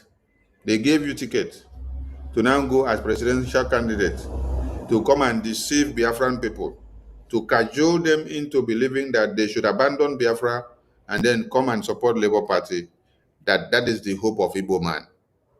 Yes. Then all of them went sheepishly, so that the attention on Nnamdi Kanu's release and the attention on Biafra will be quenched. You succeeded. Since you finish your shambolic campaign of presidency of 2023, have you done anything to release Nnamdi Kanu? Have you gone for his release? No. Now you are campaigning for another 2027, which you will not see. So all you people want is presidency and not the freedom of the Biafran people, not the freedom of Nnamdi Kanu. So hold Peter Obi responsible wherever you see him. Hold Peter Obi. Is no more time for political campaign. It is time for accountability. It is time to hold all of them accountable. If you want Nnamdi Kanu release, if you want our PM release, if you want Biafrans release that are captured and locked up, if you want the Biafra Defense Forces to do their work and get you Biafra tomorrow, you must start holding these, our politicians, accountable. Hold them accountable, drag them out, ask them why Fulani senators and ministers and governors will be protecting Boko Haram terrorists, while they themselves will be the one to stand up on the floor of the red chambers, asking for the head of Nnamdi Kanu, asking for the head of Simon Ekpa, asking for the head of Biafra agitators, asking for the head of Biafra army. The same Biafra army, if not because of them, everybody would have been massacred in Nigeria now. Everybody in Biafra land would have been gone. It is the Biafra army that is sustaining and keeping everyone alive in Nigeria. They are the one pushing and sustaining that rock of the terrorism that is falling on the Christian churches. It is Biafra Defense Forces that is holding and sustaining it from not falling on the Christian churches. By the time you remove the Biafra Defense Forces, that rock of the terrorists will fall on the Christian churches once and for all, and the entire Christendom will be quashed to pieces, and you will not see anybody again. Hold these politicians accountable, because a Fulani man, a Yoruba man, a Tifi man, an Hausa man did not stand up in the red chambers calling for Biafra to be stopped. No, he is a Biafran that called for Biafra to be stopped. EKID is a Biafran. You heard him from the video I just played. He was challenging the 5 Igbo governors why they must be bowing down to Biafra sit at home. That when they bow down, that means they have ceded. That means they have yielded to Biafra. And he himself knows that he himself was also yielding, because as the Senate President of Nigeria, he dare not visit Biafra land on the day of sit at home. He observed that same sit at home. So he was also yielding to Biafra. But he was admonishing the governors to step up their game, that they are not doing much. That is very shameful that they happens to be the chief securities of their state, and then him cannot come from Abuja to Biafra land on a Monday because the governors are not doing their work. Because on those days, Biafra land is shut down. You dare not move to anywhere. You must hold all these senators, ministers, and governors accountable if you want to see our leaders released. Mr. President, the Senate is worried that if the activities of Simon Ekpa, who is issuing the illegal sit-at-home order, is not checked, he may succeed in corrupting the minds of Nigerian youths and turning them against the government of Nigeria. Accordingly, the Senate resolved to condemn the sit-at-home in totality, as well as the nefarious activities of Simon Ekpa, who is the gang leader. Point of order, the leader of the Senate. Mr. President, the Senate is worried that if the activities of Simon Ekpa, who is issuing the illegal sit-at-home order, is not checked, he may succeed in corrupting the minds of Nigerian youths and turning them against the government of Nigeria. Accordingly, the Senate resolved to condemn the sit-at-home in totality, as well as the nefarious activities of Simon Ekpa. If this is the kind of destruction and corruption of minds of the Nigerian youth that we have been doing and we have to do to save the lives of the Nigerian youth, then we will do more and more and more of it. Yes, because the campaign we have been doing is actually working. Yes, we have been able to open the minds of the Nigerian youth in another way that they are saying we are condemning. No, we are not condemning. We are not corrupting. We are actually opening their minds. We have opened their minds, and then they see the reality. And today of Nigeria at 65, they are actually exemplifying the reality. And the reality is playing out. You can see the outrage in the media after the role we have played in Washington, D.C. And then we now sit back and watch how it is going. So if this is the best way of corrupting the minds of Nigerian youth, by exposing and dragging them to the reality of the atrocities of Nigerian government and the terrorists over the massacre of babies, women, and children of the Christendoms, then we are going to do more, and we will take glory in doing more and more and more and more and more and more of it. While that is ongoing, we want the Biafran people to hold the terrorist politicians that we have in our lands accountable. This is Nnamdi Kanu crying out with pain because he is so disappointed in the senators, the governors, the politicians that we had expected to be doing the same thing that Gumi and the Fulani and the northern governors and senators are doing for the northern people. Yes, I want all of you to understand that if you don't cause a problem, you will not be able to solve one. You must cause a problem to be able to solve a problem. The law of Newton says, to every force, there must be equal and opposite reaction for there to be a friction. If there is no equal and opposite reaction, the law of Newton is not satisfied. For you to make something move, that thing that is standing is a load. For that load to move, to be in motion, you have to apply a force to propel it. That force will not come from the pit.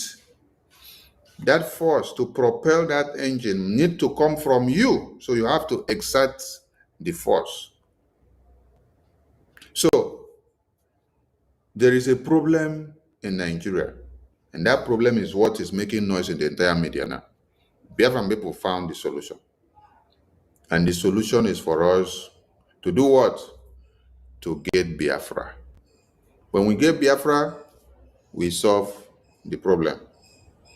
So Biafra has now become a problem to these senators and the ministers, because we have made Biafra to become a firing furnace for them. We increase the flame, the burning temperature, and the boiling temperature is increasing on a daily basis. So they have to feel the heat. We do it military-wise. by standing to defend our land.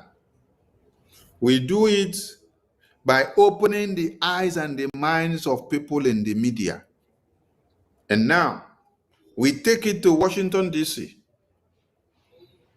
Now you see, the entire world are talking about it, and they are catching up with the reality. Who is the gang leader? Point of order, the leader of the Senate.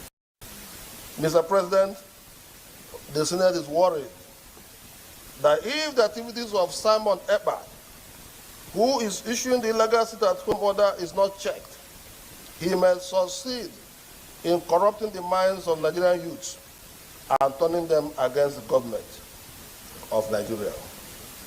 Accordingly, the Senate resolved to condemn the sit-at-home in totality, as well as the nefarious activities of Simon Ekpa, who is the gang leader. Point of order, the leader of the Senate. Mr. President, the Senate is worried that if the activities of Simon Ekpa, who is issuing the illegal sit-at-home order, is not checked, he may succeed in corrupting the minds of Nigerian youths and turning them against the government of Nigeria. The lamentation is too much. Honestly, the lamentation is too much. The lamentation is too much. And we love it when we see them lament. It means we are doing something. If you did not do something, and if you are not doing something, they will not cry over it. So their lamentation is worth it. Yes. Let us listen to this message from Nnamdi Kanu.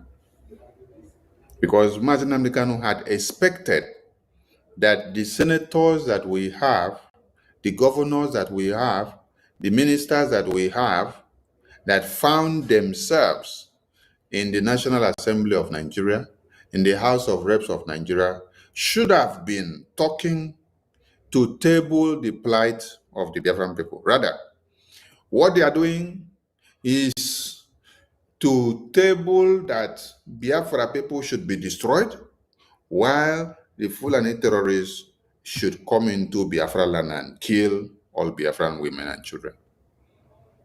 They outrightly opened their mouth and canvassed in the Senate that our Biafran leaders should be kidnapped. They should be repatriated to Nigeria. They should be locked up, and that every Biafran should be killed.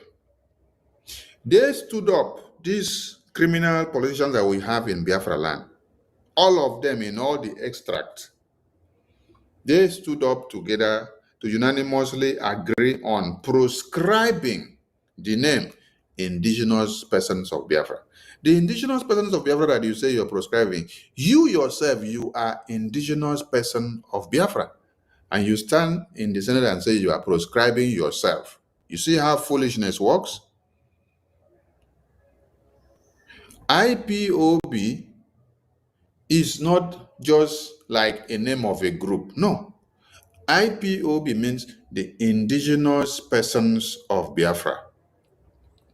I'm not talking of IPOB that you go and register it as an organization or group or entity in any place that you're living. No. I'm talking about indigenous people of Biafra that exist as Biafran people. Yes. So when you say you are doing what? You are proscribing IPOB. That means you are proscribing yourself, because you yourself, you are IPOB. Listen to Nnamdi Kanu. Because of the disappointment of these people. Some Igbo people should not have been born. That is why I hate the word IGBO. I can't stand it. The stupidity being exhibited by these people is second to none. These are the same people that killed your fathers, your mothers, your grandchildren. Even those unborn, they slaughtered everything. 6 million people. And you are giving them money.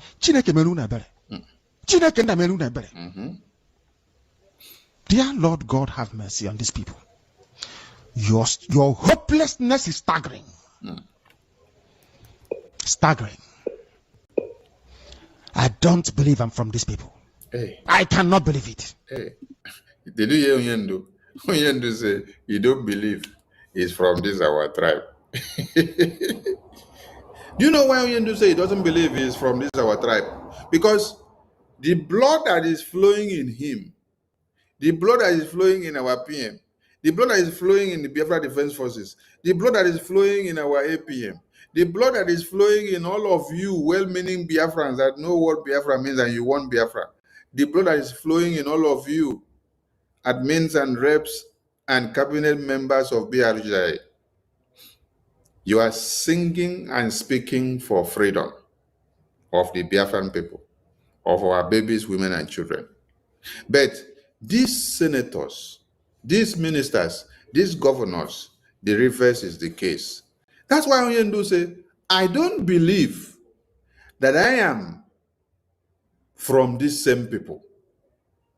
Because if I can put my life on the line and say Biafra or nothing, how come these people will be going to the National Assembly to be asking for my head on a spike?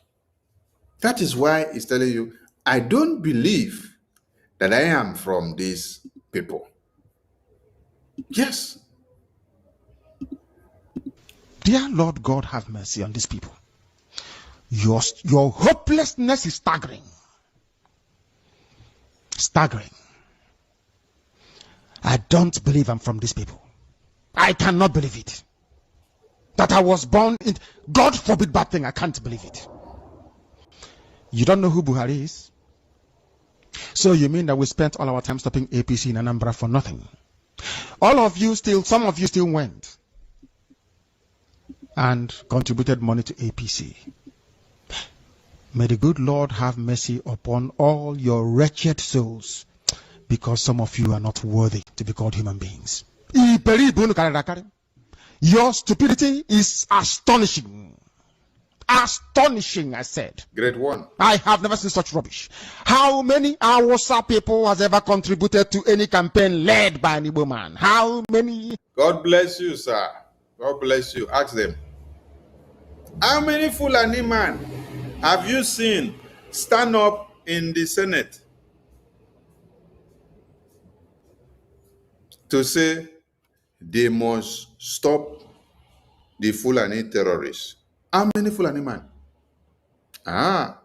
Even the governor of Kwara State today is telling you that there were no much killing like this before, or that there had been before. So they should not say that Kwara is not safer now. What are they trying to do? Because they already signed a peace deal with the Fulani terrorists. They are protecting that peace deal agreement, which the federal government have told them, do not go and destroy anything with your utterances. The governor of, Zamfara, was telling you that the government of the day are paying the terrorists. They use the taxpayers' money to pay the terrorists, and the same terrorists use that money to buy more weapons to come and slaughter the babies, women, and children. This is happening in the Far North and Middle Belt and the Yoruba land.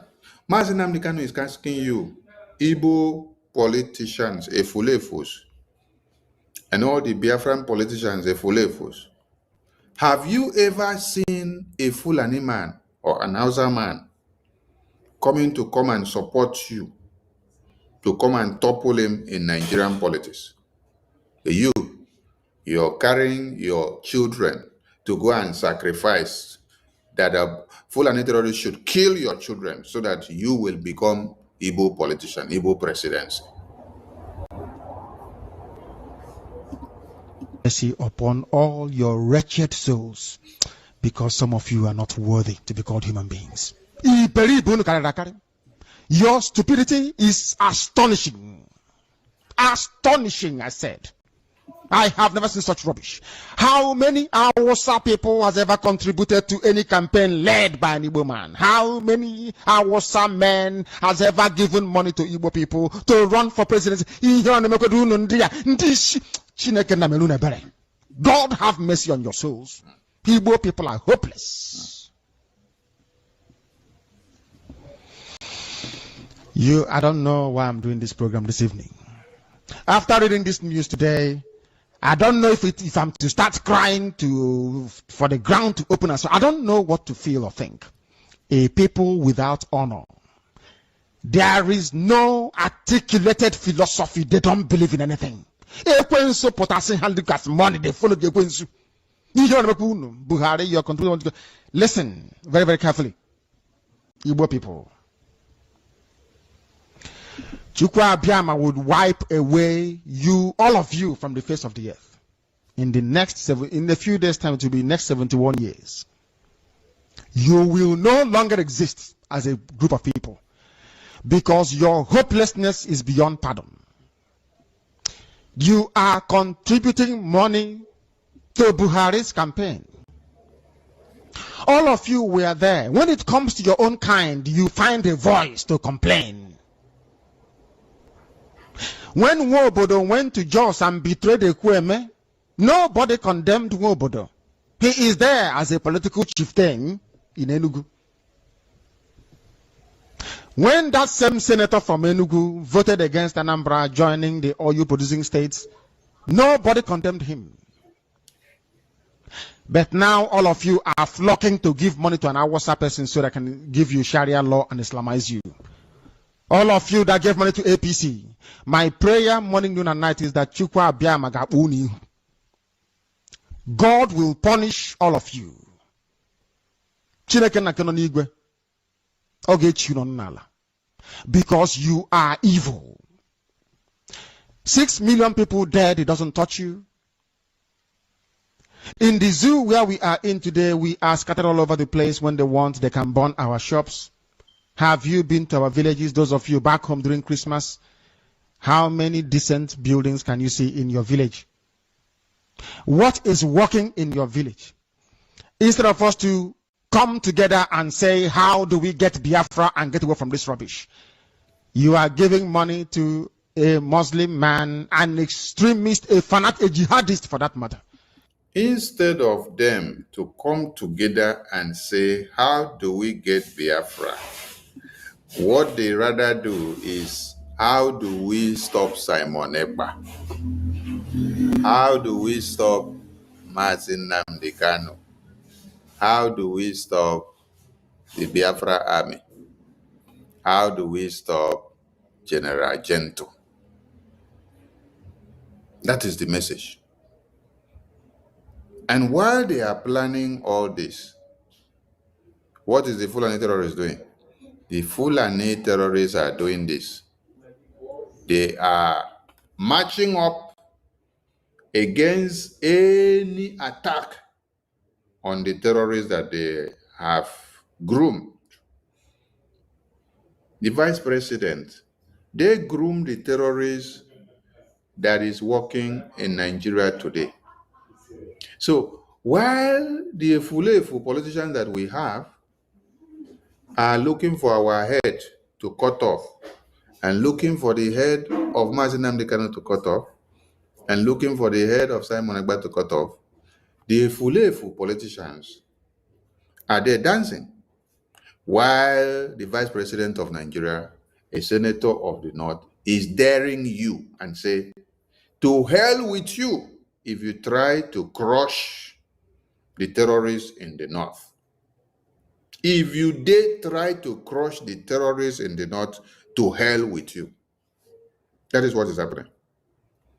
So when you hear Nnamdi Kanu cry and say, instead of all of you to come together and say, how do we make this Biafra to come? No, they will not do that one. What they rather do is, they are looking for a way of making sure they kill Simon Ekpa. They are putting bounty on his head. You see, what shocks some of you is that A Fulani man is not the one putting bounty on the head of Simon Ekpa. But look at what a Fulani man is doing. What a Fulani man is doing is that he is soliciting for protection to the terrorists from the north, that you dare not crush the terrorists. While a Biafran man is doing what? He's planning of how they have to kidnap Nnamdi Kanu from Kenya. He's planning of how they have to kill Simon Ekpa in Finland. He's planning of how they have to kill all the Biafra Defense Forces. He's planning of how they have to kill Sonny because Sonny is coming to talk and to expose what they are doing. He's planning of how to kill APM because APM is now the one carrying the mantle. This is what a Biafran man is doing. That is why I say, hold all the politicians from the Biafran extract accountable, because they are the problems, they are the reason why Nnamdi Kanu is in detention. They oppose the release of Nnamdi Kanu, Igbo politicians. Igbo politicians oppose the release of Nnamdi Kanu. When you look at them, some of you may not understand. They are the ones that say Nnamdi Kanu should not come out from detention. If they want Nnamdi Kanu out today, they will lift their feet and tell Tinubu, you must release this man ASAP. Because they don't want him out, they are the ones telling Tinubu, you can keep him there, let him die there, let him be buried there, don't allow him to move to anywhere.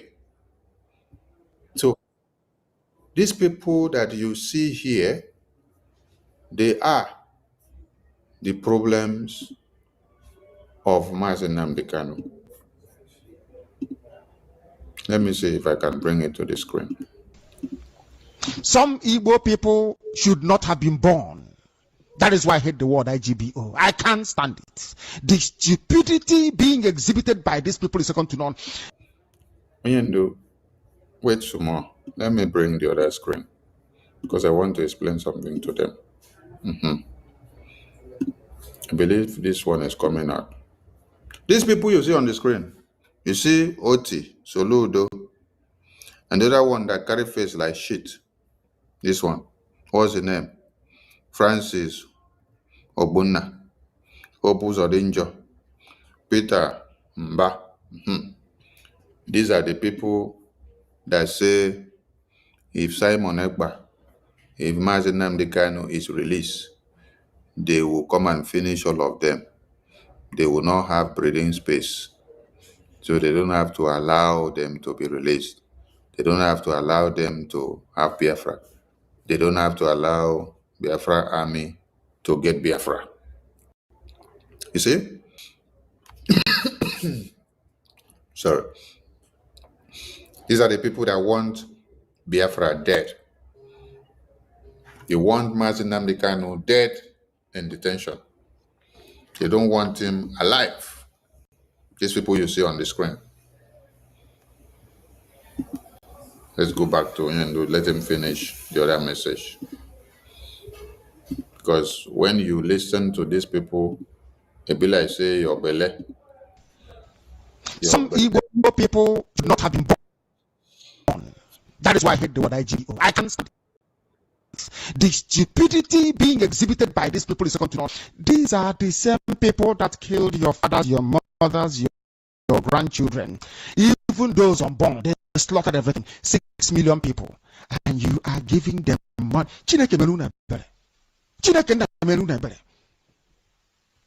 Dear Lord God, have mercy on these people. Your hopelessness is staggering. Staggering. I don't believe I'm from these people. I cannot believe it. That I was born in, God forbid bad thing, I can't believe it. You don't know who Buhari is?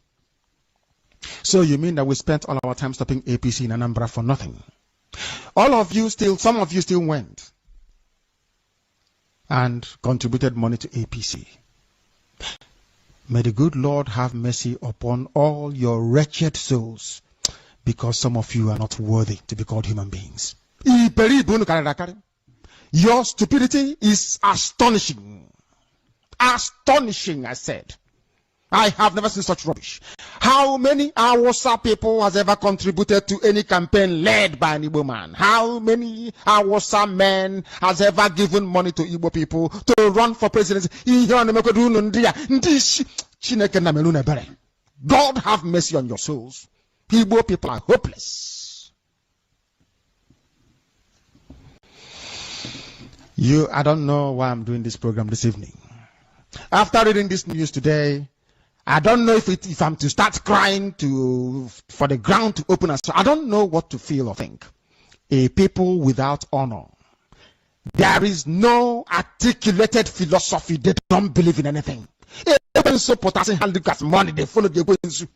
You don't know Buhari, you're contributing. Listen very, very carefully. Igbo people.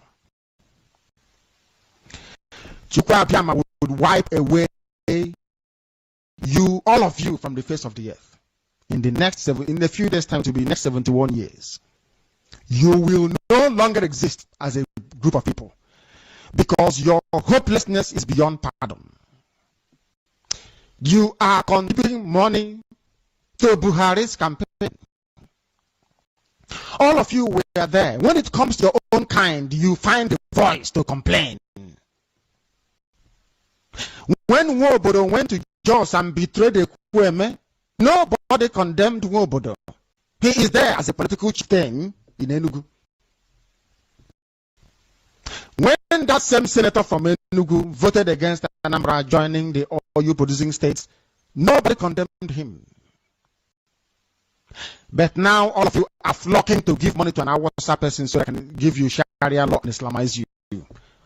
All of you that gave money to APC, my prayer morning, noon, and night is that God will punish all of you.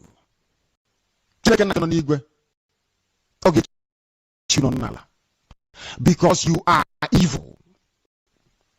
6 million people dead doesn't touch you. In the zoo where we are in today, we are scattered all over the place. When they want, they can burn our shops. Have you been to our villages, those of you back home during Christmas? How many decent buildings can you see in your village? What is working in your village? Instead of us to come together and say, how do we get Biafra and get away from this rubbish? You are giving money to a Muslim man, an extremist, a fanatic, a jihadist for that matter, that Islam can come. You have no shame. Where are the gossipers? Extraordinary. Maybe some of you left the Biafran struggle in China and in Japan, maybe to go and follow APC. Ebe Gode. You will all rot in hell, all of you. And when he's talking, his messages are like what he said yesterday is happening now. He said maybe some of you left Biafran struggle to go and join APC and PDP political party. And that is what just happened. Many of them now, they left Biafra struggle to go and join APC and PDP political party and then be fighting Biafra now. If you see Kenka and the rest of them, they are fighting against Biafra now. They are not just fighting against Biafra, they are fighting against Nnamdi Kanu. They want Nnamdi Kanu to be imprisoned, for him to rot in jail. That is what they are doing now. They have embarked on a massive propaganda to feed the media and to destroy the minds of people against Biafrans and the Biafran struggle. But you know one thing that I love? Truth stands the test of time.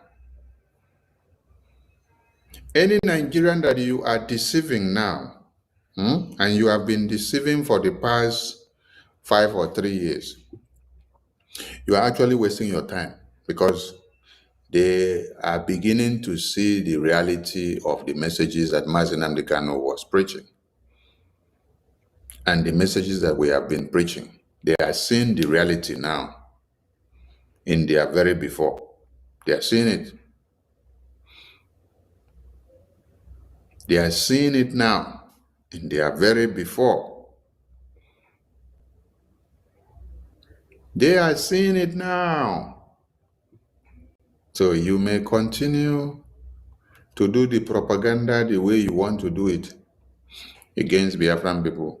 The more you do it, the more you are helping us. The more you are helping us to climb the ladder and the radar. I salute all Biafrans. Today we don't have much time for calling in and for people to come into the studio because we started late because of many other engagements. So tomorrow I may come earlier than usual to start. The message must be passed. We must continue the awareness.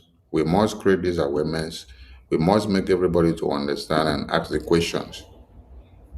Ask these politicians, where is Nnamdi Kanu? What did he do to you people that you decide to kill him? Where is our Simon Ekpa, our Prime Minister? Where are all Biafrans that people have kidnapped and killed? Where are our Biafra defense forces that you are going after them? Why don't you go after the Fulani terrorists that are buying and unaliving people on daily basis?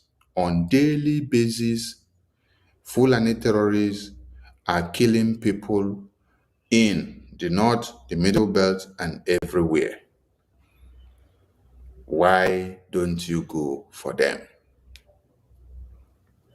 I want every Biafran, whether you love Sonny or you don't love Sonny or you don't love to hear my voice, the message you should carry going forward is Igbo politicians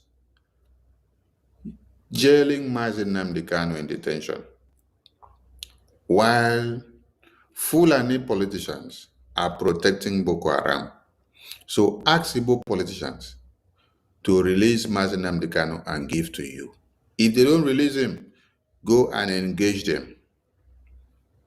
Engage them in their houses, engage them in their offices, take the message to them, engage them wherever you see them. Don't exclude their family members when you're engaging them. Engage them with all their families. Because if my father is killing babies, women, and children, and I don't tell my father that what you're doing, you're annihilating a generation, the curses that will go on my father will also transcend onto me. So their families must also be held accountable. Don't let any of them out. Go after all of them and ask them for Nnamdi Kanu. Ask them for our Prime Minister. Ask them for Biafrans that they have killed.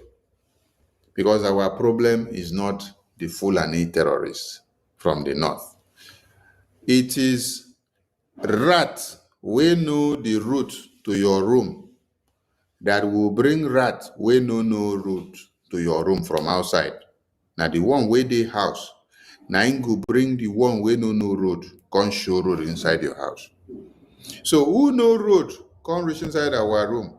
Who know road come reach inside our village? Now these are our Igbo politicians. Now these are our Biafran politicians. So we have to drag them out. Let them come and tell us and show us the crime we've committed. They should produce our leaders, produce our Biafran people that they have massacred. They should produce everything that belongs to the Biafran people.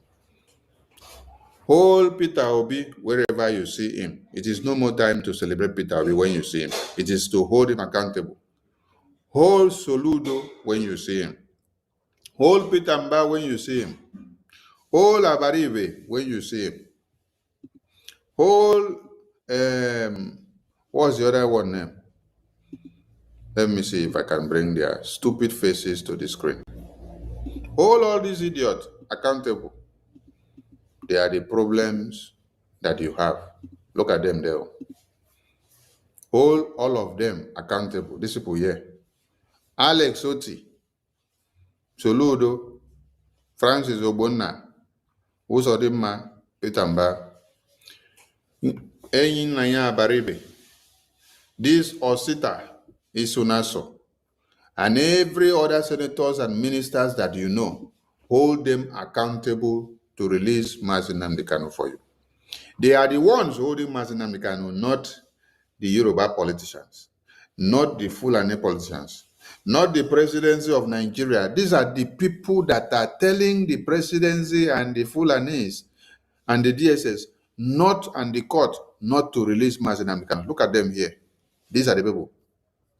The other day we saw Alex Oti coming to do town hall meeting, and then he was telling them, hey, the case of Nnamdi Kanu, we are not overlooking it. We are working on it. The discussion and the arrangement we are doing, we don't need to make it public so that it will not sabotage the process. They are not doing any process to release Nnamdi Kanu. Rather, they are tightening up the process. They are tightening up the process so that nothing will allow him to be released. Even as they hear that he is dying in health and needs to be taken to hospital, they went back. The doctor, the court wanted to release Nnamdi Kanu. They went and met the DSS. They met the presidency. They called the chief judge and told the chief judge not to do any mistake of releasing Nnamdi Kanu. That they should lock him down. They should not release him. So hold all these senators, all these governors, all these ministers accountable. Abaribe is there. Where is him? Abaribe is there. Look at him there. Hold Baribe. Can hold all of them, all the senators that are from the Biafran extract. Because there is no senator from Yoruba land that is pressing his leg that Sunday Igbo should be massacred because of Oduduwa Nation. There is no Fulani terrorist that is pressing his leg that the Fulani terrorists should be massacred. No, rather they are advocating that you should not touch them. This is what the Vice President of Nigeria is telling you, that you should not try to crush the terrorists. But while our own senators, our own politicians are telling you that you have to kill Nnamdi Kanu, you have to not allow him to go for medical attention, that he must die in detention. So hold all these terrorist politicians that we have accountable. It is not the Fulani that is holding Nnamdi Kanu. It is these politicians that we have. Hold them accountable. Put them fire on their nyash. Hold somebody accountable does not mean that you just look at him and let him go. No. Hold them to ransom. Surround them. Hold them to ransom. Hold them with their belongings and their families. Hold them accountable and ask them to produce Nnamdi Kanu, or you show them pepper. They must produce Nnamdi Kanu. They must release him. When you hold them accountable, you will see that they will release. All of you that are talking in the media with this same campaign of Igbo politicians jailing Nnamdi Kanu, please continue the campaign. And don't do the mistake of when you go to talk, you start praising one governor, or you start praising one senator or one minister. Don't praise any of them because they are one and the same thing. Lash it out on them, raw and undiluted.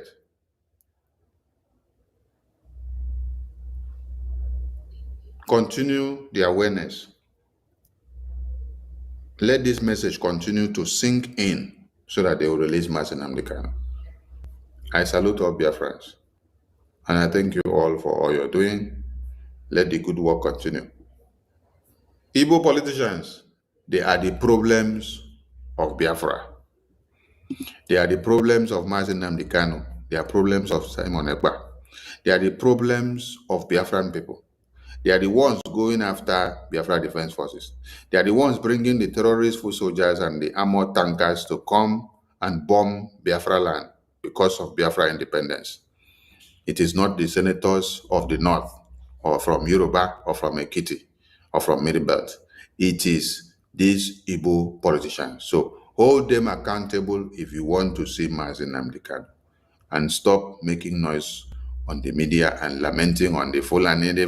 No, hold your leaders accountable. And see you all tomorrow.